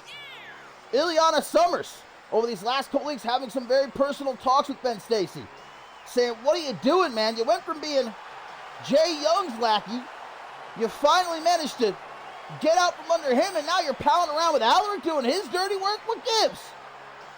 Stacy finally said, you know what, you're right, but before he had a chance to break away from Alaric, Alaric preemptively, this past episode of Octane, attacked Ben Stacy, costing him his matchup against Molar Velisca. You might hate to admit it, but a very calculated and I think smart move by Alaric. He took the first shot before Stacy could. But now Stacy has a great chance for payback here at Dead in Tokyo, as the Pure Championship is on the line. That man Alaric, who has held that championship now over 2 months, has successfully defended it against Brandon Ace and Hunter Quinn. And of course, as this is for the Pure Championship, my friends, that means it's pure rules. It's 2 out of 3 falls. You can only score a fall by pinfall or submission. And if you leave the ring, you only have 5 seconds as opposed to the typical 20 seconds in a normal match. You only have 5 seconds to get back into the ring before you're counted out.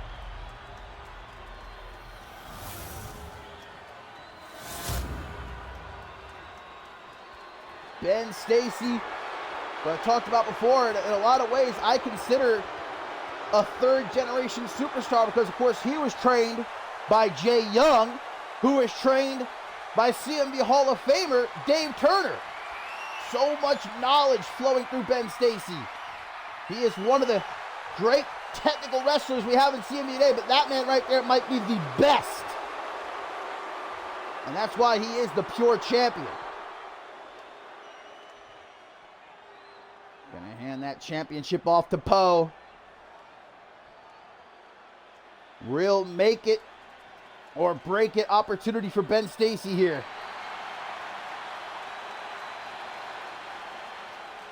Will he finally stop being just the backup?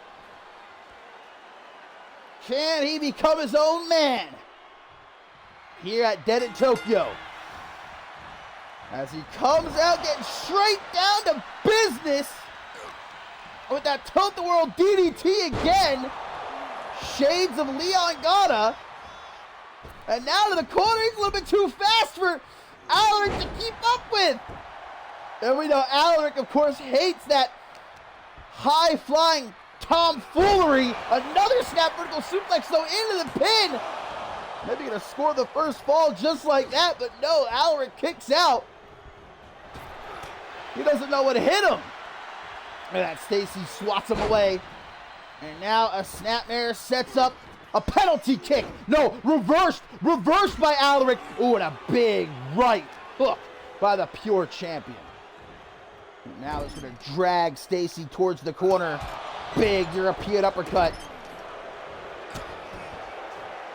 Ileana Summers, who also trained under Jay Young alongside Ben Stacy, been supporting him as she does so here tonight. But Alaric with that sit-out pile driver of his. Alaric is not playing with the boy here tonight. He's looking to put away Stacy early, able to kick out. But look at this now, Alaric, the educator he calls this.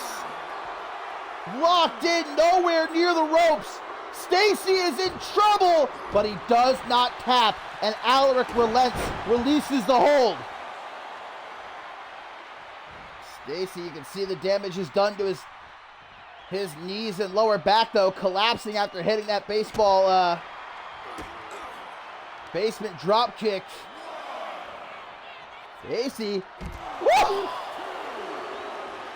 Running sit-out powerbomb outside the ring.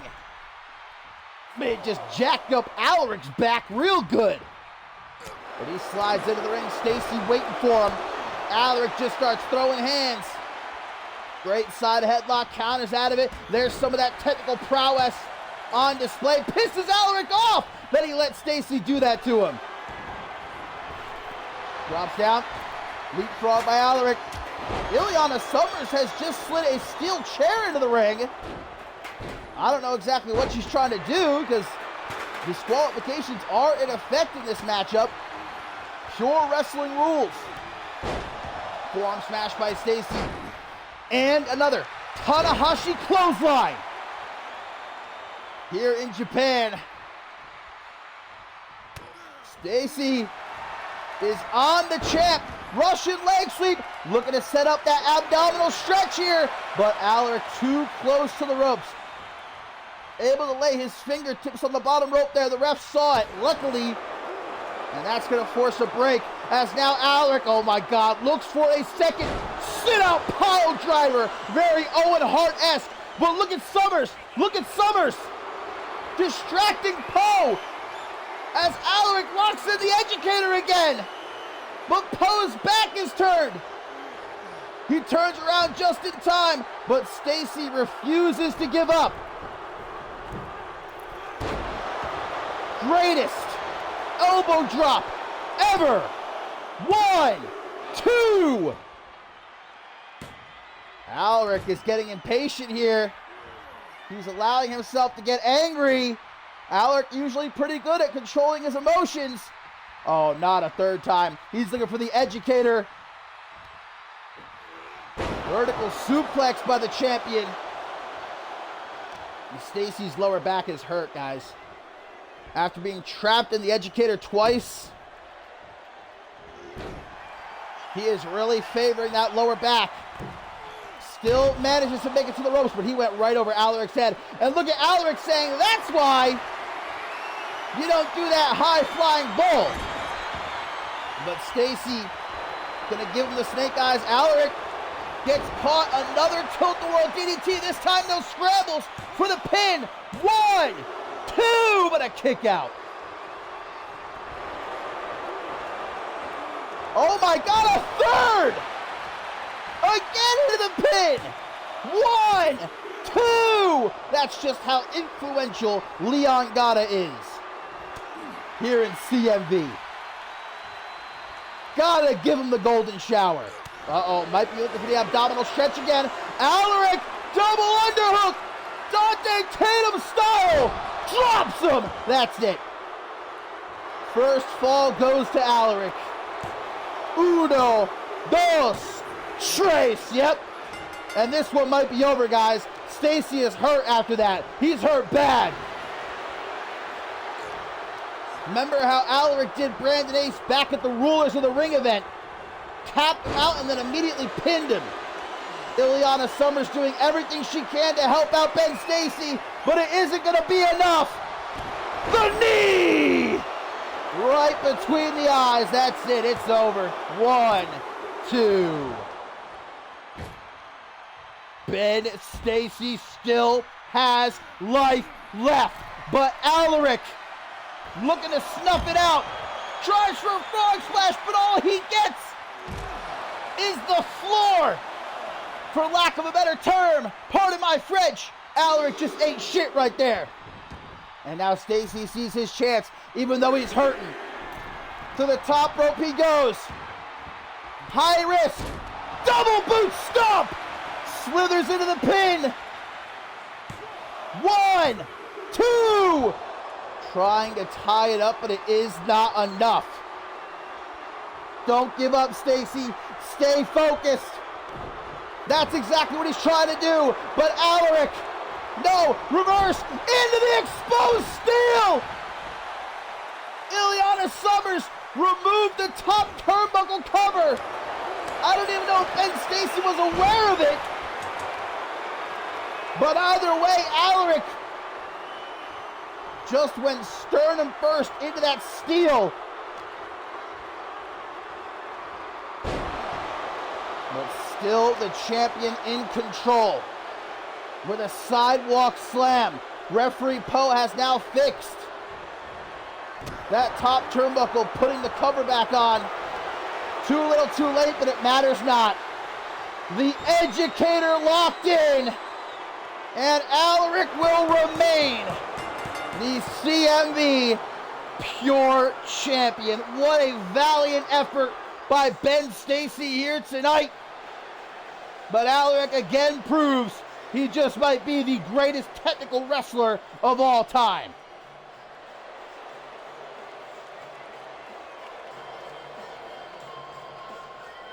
What's the next step for Ben Stacy? That remains to be seen, but the question is, who's going to take that championship from Alaric? Is there anyone that can? Another clean sweep for Alaric.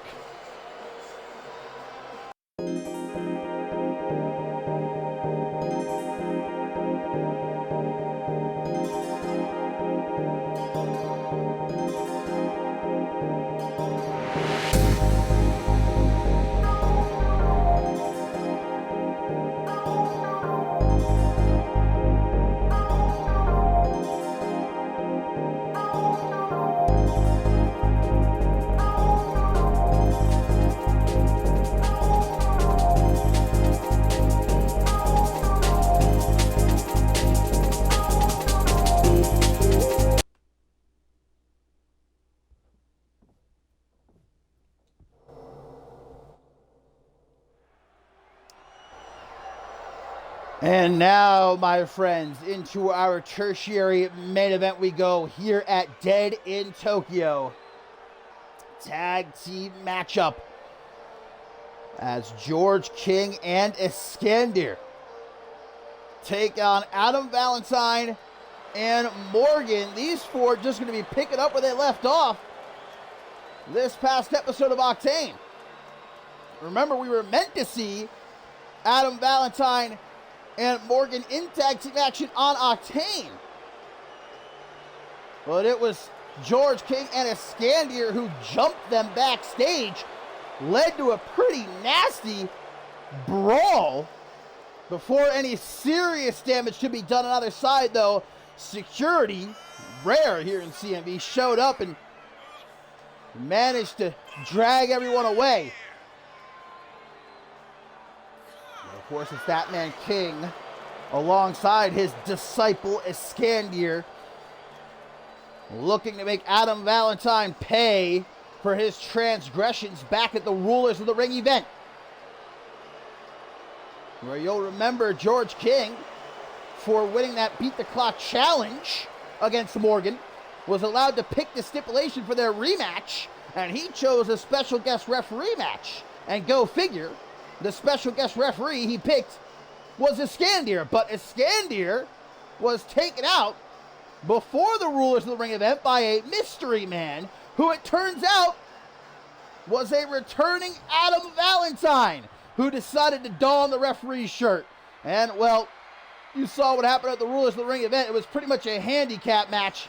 With the help of Adam Valentine, Morgan able to tie things up against George King. Morgan, who afterwards said, "I don't need your help, Valentine."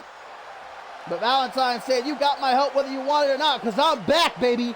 I've got myself a CMV contract. I'm not going anywhere." And Morgan, I'd like to say, has sort of warmed up, maybe even just a tiny bit over the last couple of weeks, relenting at least to have Adam Valentine's help against Iskander and George King.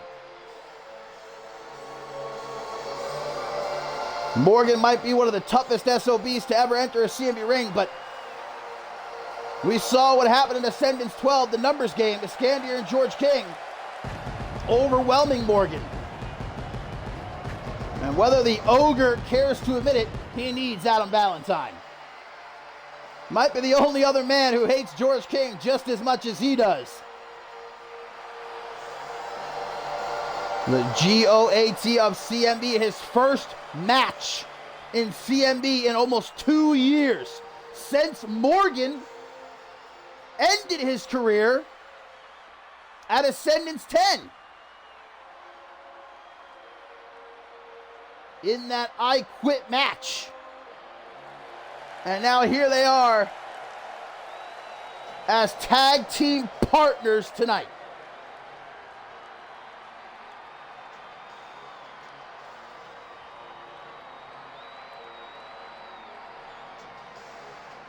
A man on a mission. And that mission is to send George King and his little pal Iskandir back where they came from. Morgan said, you know, CMV was better off without you. You were gone a year, no one even noticed. Now you want to come back and start messing with me? You're going to regret it. But like I mentioned just moments ago, the numbers game has caught up to Morgan on multiple occasions, like at Ascendance 12. But now things are all evened up. The We Hate George King Club here, consisting of Adam Valentine and Morgan, and maybe Troy Colt too.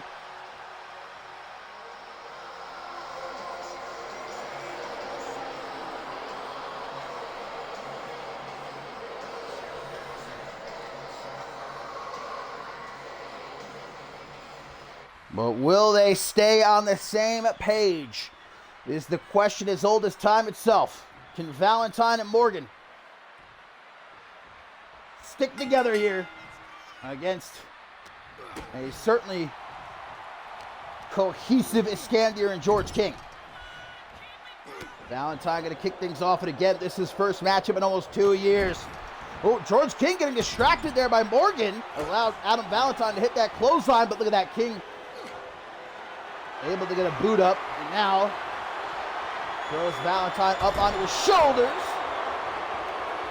Years ago that George King managed to steal Adam Valentine's best friend from him, Eaton. Valentine never forgot that.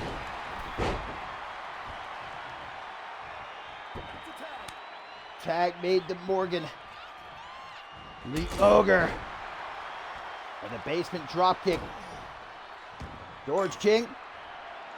This only his third matchup since making his return at Ascendance 12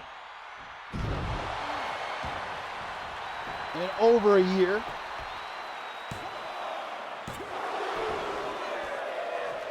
Fact of the matter is, though, Iskandir helped George King win at Ascendance 12. Adam Valentine helped Morgan win at the Rulers of the Ring event. I think it's pretty clear we need ourselves another one-on-one matchup. Maybe inside of a cage of some sort, I don't know. But right here tonight, it's tag. Look at Adam Valentine. The tag is made. He's like, I don't give a shit about Iskandir, man. He's going to try to make the tag to Morgan, but Iskandir stops him. Ooh, and dropped. Face first, Valentine looking to make this a quick one. Uno, dos, no tres though for the GOAT of CMV. How do you say 1, 2, 3 in Japanese? Come on now. I gotta do it at least once here. This gets punched by Valentine. And now, ooh, gonna suck his thumb and plants that thumb right into Iskandir's eye. I don't think Poe saw it. Quite a distance away. Tag to Morgan, though. So far, so good for Valentine and Morgan here. Morgan to the outside. What's he doing, though? This is a normal tag team matchup. This ain't no disqualifications. Oh, again to the outside of the ring. Iskandir howling there. Morgan howled right back. trying to mark their territory. Don't sleep on a Scandier, man. He's proven how dangerous he can be. Look at this right here. Hurricane off the top into a power bomb. What a combo move there by a Scandier and George King, but saved is Morgan by Adam Valentine.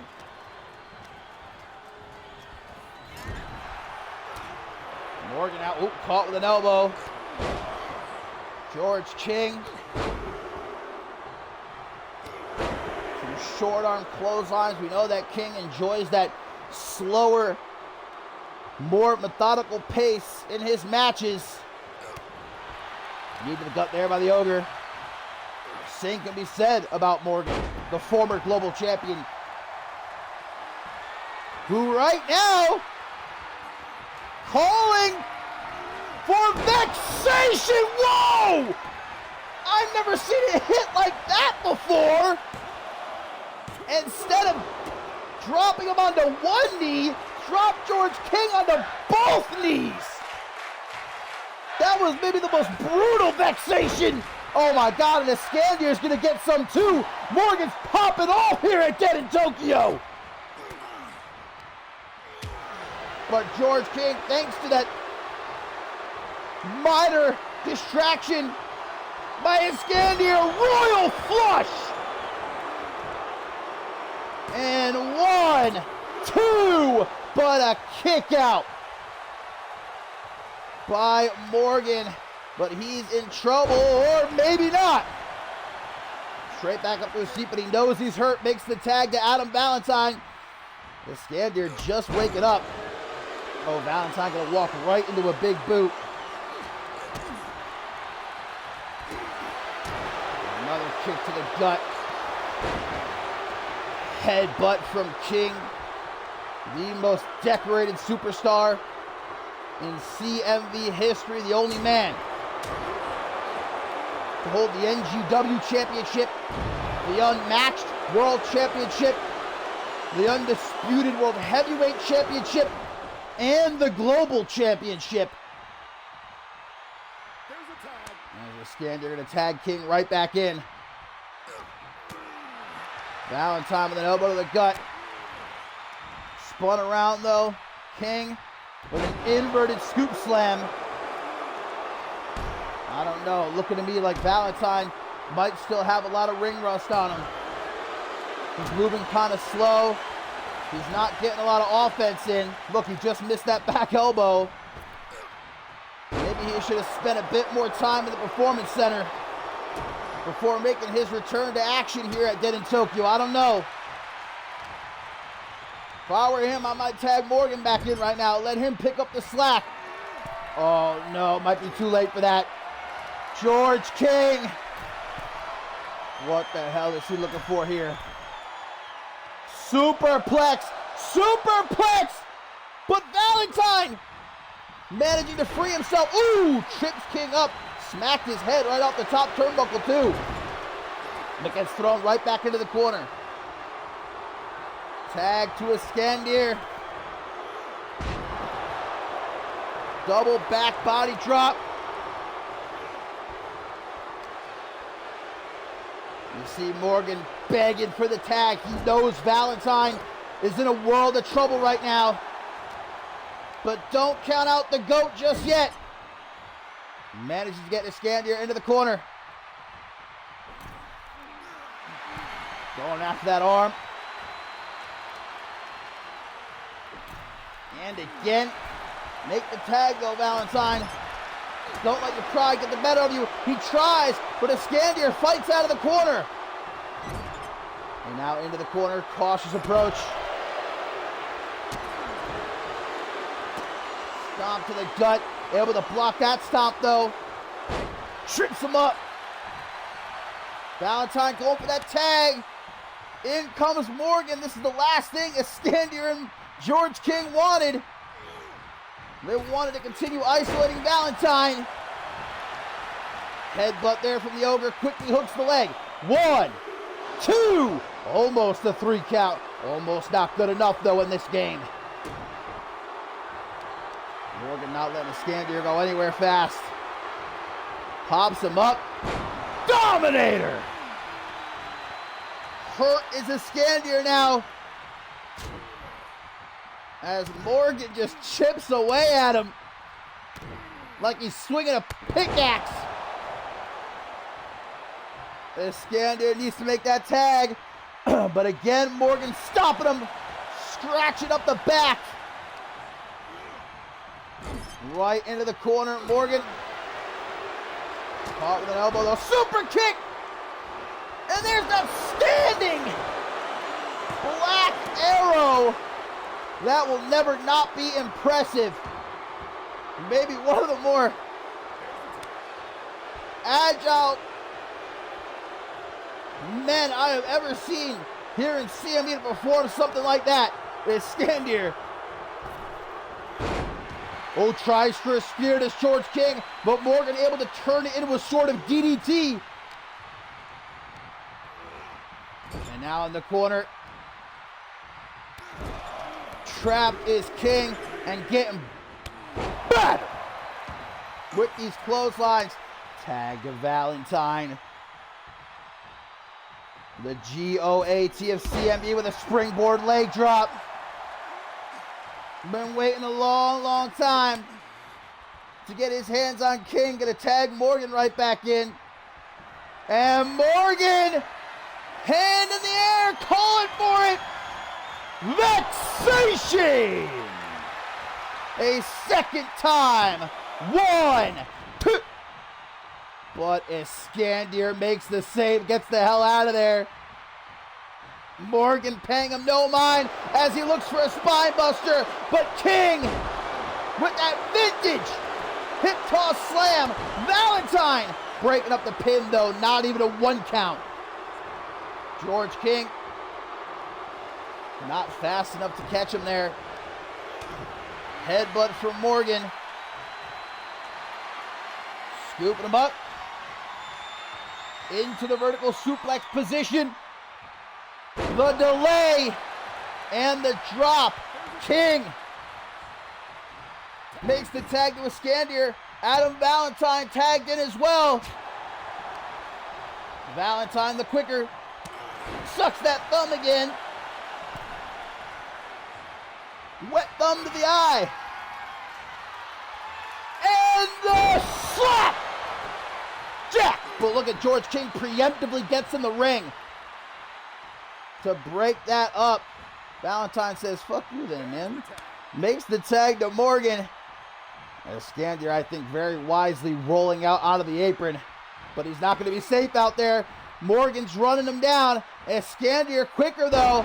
Gets out of the way. Nice back suplex turned into a powerbomb. He's going to go for a quick pin.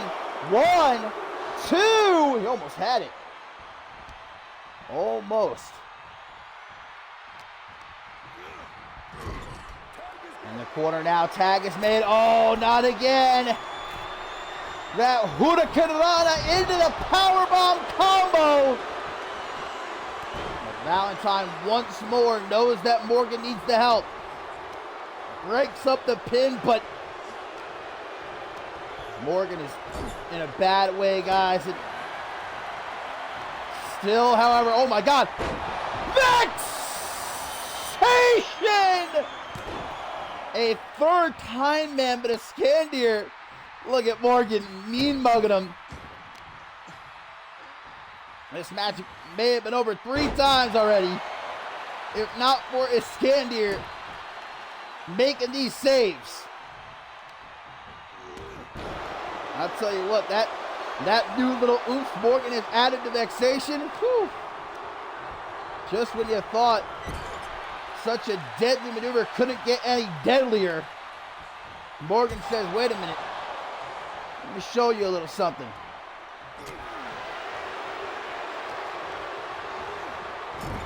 Right into the corner, tag made to Iskandir. Chipping away, even if slowly, at whatever Morgan has left, which can't be a lot at this point. Iskandir a little bit too focused on showing off the physique. The tag's been made to Adam Valentine. Elbows to the midsection. Iskandir looking for an Alabama slam, but Valentine with that shot to the lower back gives him the chance to escape. Looks like maybe he wants to put him into the corner, but Iskandir instead tries for an Irish whip. Valentine reverses. In the corner now, Valentine. Reverse STO off the second turnbuckle. Might have just been knocked out cold. 1, 2.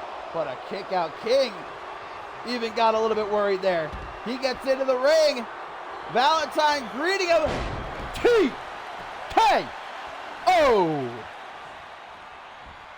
And now the tag to Morgan. Iskandir, the legal man. He's down on the outside though. Morgan's going after King. Brings him into the ring. Here comes Iskandir. Vintage spine off the pine. But Iskandir showcasing his resolve to kick out of that. But George King asleep on his feet here. Nice escape. Iskandir smaller but quicker. Power slam down onto the floor, but that stomp misses. Eats a knee to the gut. Referee might have to check on George King here. My man is on them spaghetti legs. Iskandir, dominator of his own. That's a whole lot of power from Iskandir to hoist up someone as big as Morgan. Sugar cameo. And now look at this. Inverted scoop slam. Iskandir's doing a tremendous amount of damage to Morgan here at ringside. We're up to a count of 8 as well. They have until 20 to get back into the ring. Oh, Morgan! Just went head first into the steel post, guys. And now Iskandir going to use this opening to make the tag to George King. I don't know if Morgan gets back up, guys. He might be knocked out after that. Wait a minute. He's starting to move. He's starting to move around. He's still got time. 14. Count of 14. Morgan's hurt, though. George King just took out Valentine and Morgan in one fell swoop. Feeling real good about himself, but maybe he should have saved the celebration for after the match. A bit premature, and he's going to pay for it. Morgan tossing him overhead, but King, the veteran, knowing exactly where he is, manages to get out of the ring, straight back in. Big boot. Let the spear to the heart. 1, 2, 3, and that's it.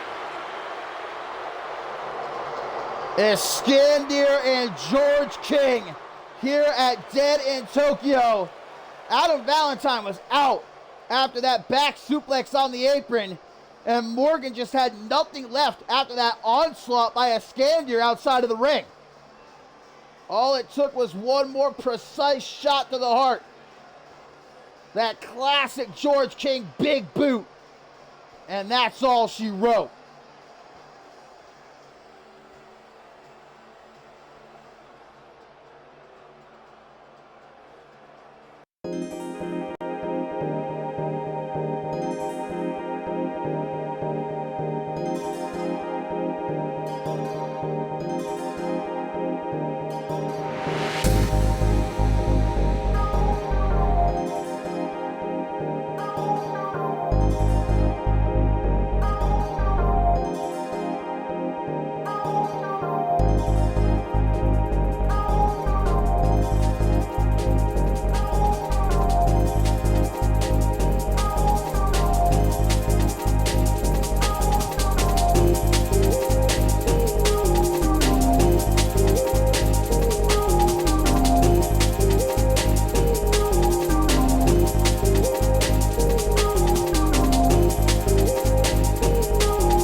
All right, my fine feathered friends. Dead in Tokyo co-main event.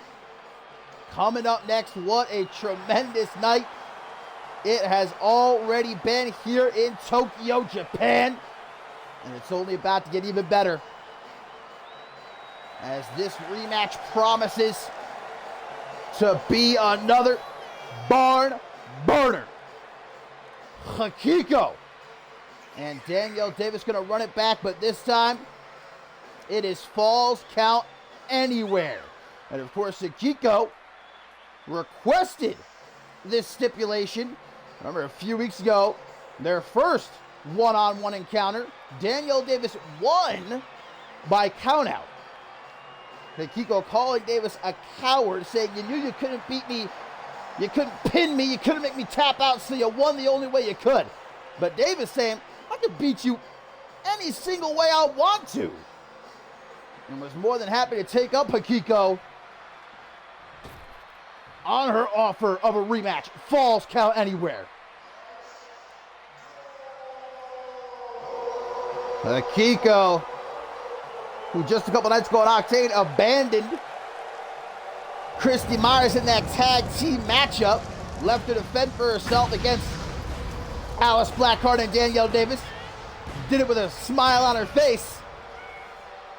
She better be watching her back, make sure Christy Myers doesn't come out here to get a bit of payback.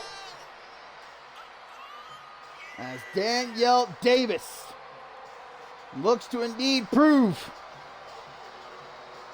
that no matter in what fashion, she can beat Hikiko, and that she is the better woman. But of course, Hikiko has the home field advantage, competing here in her home country. She's got her close friends and family here in attendance. Davis knew full well she'd be coming into this one in hostile territory, not having that usual fanfare, support from the CMV universe. She's got to find a way to persevere through that, though, as here we go. Poe rings the bell. Falls Count Anywhere. And Hikiko really paying tribute to the great Japanese legends. You can tell by her attire here tonight. She's got the Bull Nakano haircut. That's the only thing I really recognize. Pardon me. I wish I had Quincy up in here, He would know every single reference Hikiko is rocking. All I got is the hair, though. Pardon me. I need to brush up on my Japanese, wrestling history. But again, as this is Falls Count Anywhere, that means these two ain't confined to the ring. DDT off the apron. And you see Poe hopping out in case there is a pin or a submission is locked in here at ringside. Great vertical suplex by Danielle Davis. Made her return at Ascendance 12 as a part of the Women's Gauntlet Eliminator match after years away from CMV. Ooh, big boots, walked right into that after grabbing a kendo stick, and indeed, no disqualifications in a Falls Count Anywhere match. So weaponry most definitely free for either one of these women to utilize. And Danielle Davis, tired of Hikiko talking shit, whether it's face-to-face or on social media, we're going to give her a beating she won't soon forget. But Hikiko continuing to knock the weapons out of her hands before she actually has a chance to utilize them. Look at how quick Danielle Davis is, the two-time Women's World Champion. It was last year at this event, Dead in Tokyo, that Hikiko was a part of a six-pack challenge with the Women's World Championship on the line. Hikiko says she wants to make it back to that position. She wants to become #1 contender. She wants another shot at the Women's World Championship, but that's what Davis wants as well. For different reasons. She wants to prove, after all these years, she still has what it takes to be the best of the best in this women's division. To reign at the top of the mountain, even against all these new faces. These girls much younger than her. Ooh, shoulder first into the steel barricade there. Big punch attempt at Hikiko, though, able to catch it. As now, right, ooh, Hikiko able to stop herself before she sent careening face first into that steel pillar, but what an atomic drop, and Davis gonna clap her hands like this one's over with already. Face first off the floor. Mamma mia. Our co-main event here, guys, coming up next. Iron Man match for the CMV Global Championship. The score going to be settled once and for all. One final time. Akunin versus Aaron Stone. As Akiko sent crashing into the side of the steel steps. And here we go. Falls count anywhere. Pinfall attempt by Danielle Davis. Only a 1 count, though. Davis may be looking for another weapon, but Hikiko gets to her feet. Hurricane Rana. And eats that knee as Davis goes to pick up the kendo stick. Pretty funny considering Hikiko came out here with that signature black kendo stick of hers, but she's the one catching a beating. Gonna be going home, traveling back to the States with some welts, courtesy of Danielle Davis here, wielding that kendo stick. Gonna take this fight back into the ring. And much like we talked about earlier with the Christy Myers-Alice Blackheart match, whoever wins this one, you know they're gonna be coming away with a lot of momentum heading into Mob Violence and the Women's Royal Rumble match. Another 2 big names here. I can see either one of them not just performing well in that matchup, but winning the whole damn thing. Davis back to the outside. Gonna go for that. Oh no, gonna go for the steel steps. Those steel steps have been very popular here tonight. We saw them used in the street fight between Barmore and Quinn, as well as in the Octane Tag Team Championship match. Oh! Akiko giving him a smooch. That was nasty, man. That shot echoed throughout the entire arena here in Tokyo, Japan. But Akiko, she's a tough one. Look at this, already back up. That might have knocked out any other woman. Not Akiko. Grabbing Davis's head, smashing it off the floor. There's a stomp to the face and stomp to the back of the head. Some more stomps. Akiko, who honed her craft here in Japan, that strong style, has some of the stiffest kicks, nastiest strikes in the women's division.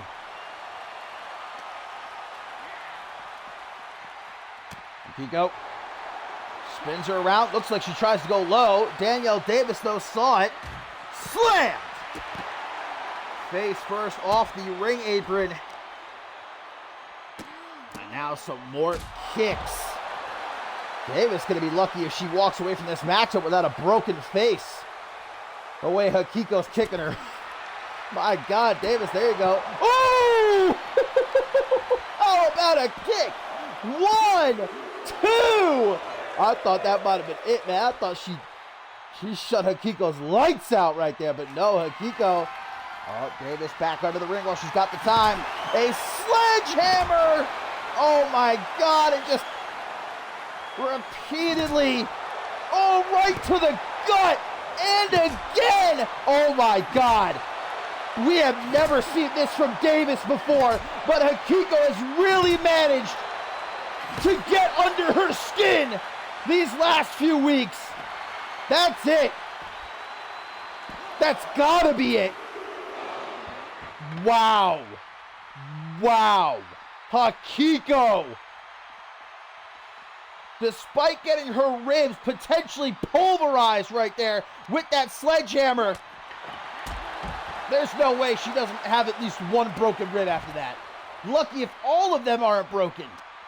She's going to be struggling to breathe the rest of this matchup. Well, that's if this matchup even goes much longer. My God, man. Akiko is a warrior. And even still able to have a bit of fun at the expense of Danielle Davis. Mocking her. Big kick. Davis is out. 1, 2. Or what was it? Itchy knee? No tres. I know that much. And back in the ring. Hikiko, though, not so fast. Those shots with the sledgehammer, man. Oh, damn, what? What? Suicide dive turned into a tornado DDT. No one does it better than Danielle Davis. Don't at me. And now what's this? What? Go to hell, Danielle Davis, here at Dead in Tokyo with an emphatic win over Hikiko. Woo! No one does it like Double D. Glowing bright here at Dead in Tokyo, and proved that whether it's by countout or by pinfall, she is the better woman.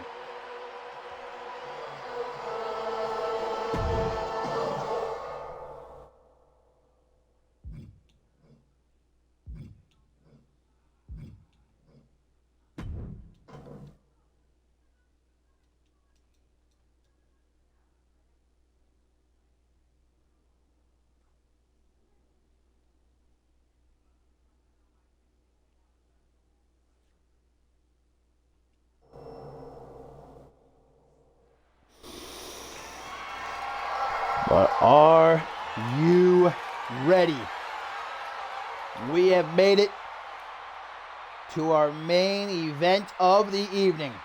What a show it has been, but it ain't over just yet. Because a score is about to be settled definitively. Who is the better man? Who deserves to be called Global Champion? We are about to find out right now, as the dreaded demon of CMV Akuden, who arrived here in CMV 1 year ago at the Dead in Tokyo event by demolishing Ozakai and Tai, ending the career of Tai Makata, costing the Ozakai damn near a year of his CMV career. And after a year of destruction, Akuden arrives here again in Tokyo, Japan. This time, looking to become a two-time global champion. As it was Akuden who had Ascendance 12 defeated Aaron Stone to become the global champion.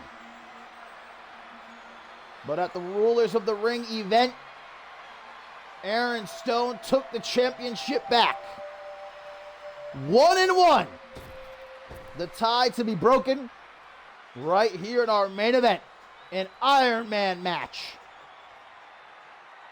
With 30 minutes on the clock. And once the clock hits 0, it'll be whichever man has the most points earned. That leaves Tokyo, Japan with that beautiful global championship. Points, of course, earned by either pinfall or submission. And there are no countouts. There are no disqualifications. This is going to be the toughest fight of Aaron Stone's life, and he knows it. But the last thing he wants is to have his third reign as global champion end like the first two, so soon. His first reign was just a little over a month. His second reign, only a few weeks. Not looking to let this third reign end the same way.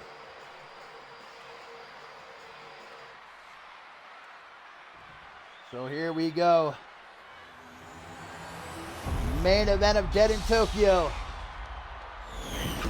The Global Championship on the line. It's already been a good night for Aaron Stone with his boys, the Laretti brothers, becoming the new Octane Tag Team Champions earlier. Will Aaron Stone make sure they all leave with championship gold? Head back to the United States in style. That's what we're about to find out right here. And I didn't think Akunin could get any scarier, but he managed to find a way to do so because he is looking downright terrifying here. But Aaron Stone, stoic. He knows that he can beat Akunin, but Akunin knows that he can beat Aaron Stone. Who survives here tonight, though? The Global Championship. That's what it's about.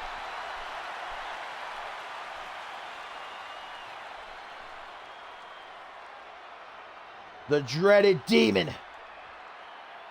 The protein-packed powerhouse. 25 minutes on the clock. I guess they decided to shave off 5 minutes. Understandable, because a lot of these matches here tonight, I think maybe went a bit long. Especially that Octane Tag Team Championship match. But still, 25 minutes, and look at this. Akunin already going to that demonic claw of his, trying to pop Stone's head like a balloon. But Stone able to shake him off. Right back to it. Immediately. Akunin again. Wraps his big, meaty claw. One moment.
Sorry about that. Lads and gents, back to the action here. Had to get my W delivery.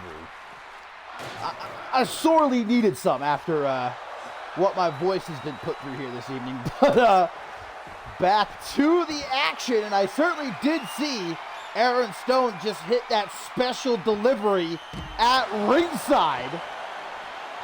And obviously this also under false count anywhere rules. But it wasn't enough to actually score Stone a first fall. Still 0-0 with 21 minutes and 50 seconds remaining as Akunin oh, Poe with that X-ray vision. My man's got that 20/20 X-ray vision, seeing through the ring from 25 feet away. Now that's impressive. But unfortunately, Akuda did not get the 3 count. Aaron Stone getting a stop sign ricocheted off his head. And managing to kick Akuda in the gut. Global Championship is what it's about here in our main event. Iron Man match. And a time... Did you see Akuda's legs? He may have just shattered both of his kneecaps. Aaron Stone with that pop-up cutter of his. Forget about the cutter aspect of it. Akuda, well, looks like he's okay. Ooh, never mind. Trash can dented via Akuda's head. As the champion might be looking for another special delivery, but Akuda had it scouted that time. Dropped. Face first on the ring apron. Big boot though, Akuda. I swear I do not know how he doesn't have 2 broken knees right now after getting dropped on top of the steel barricade like that. I mean, he is wearing knee pads, so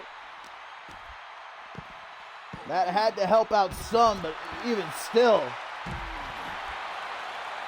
Aaron Stone, that's what it takes though. Ooh, telling the dreaded demon to suck it. Is that the best idea to antagonize Akuda? I do not know.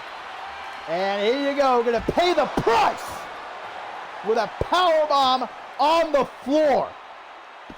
1, 2, but a kick out by the champion, refusing to give up that first point here. 0-0. As another trash can is produced by Akuda. Doesn't get the chance to use it though. Oh, flying all over the place. Akuda. Hang on guys, 1 second. I apologize, but 1 moment.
Oh my God. I don't know if anybody's still here because I don't know when this match ended, but apologies for that. Someone, I think, stole my package that I got delivered, and I just had to go through the whole thing with Amazon and all that.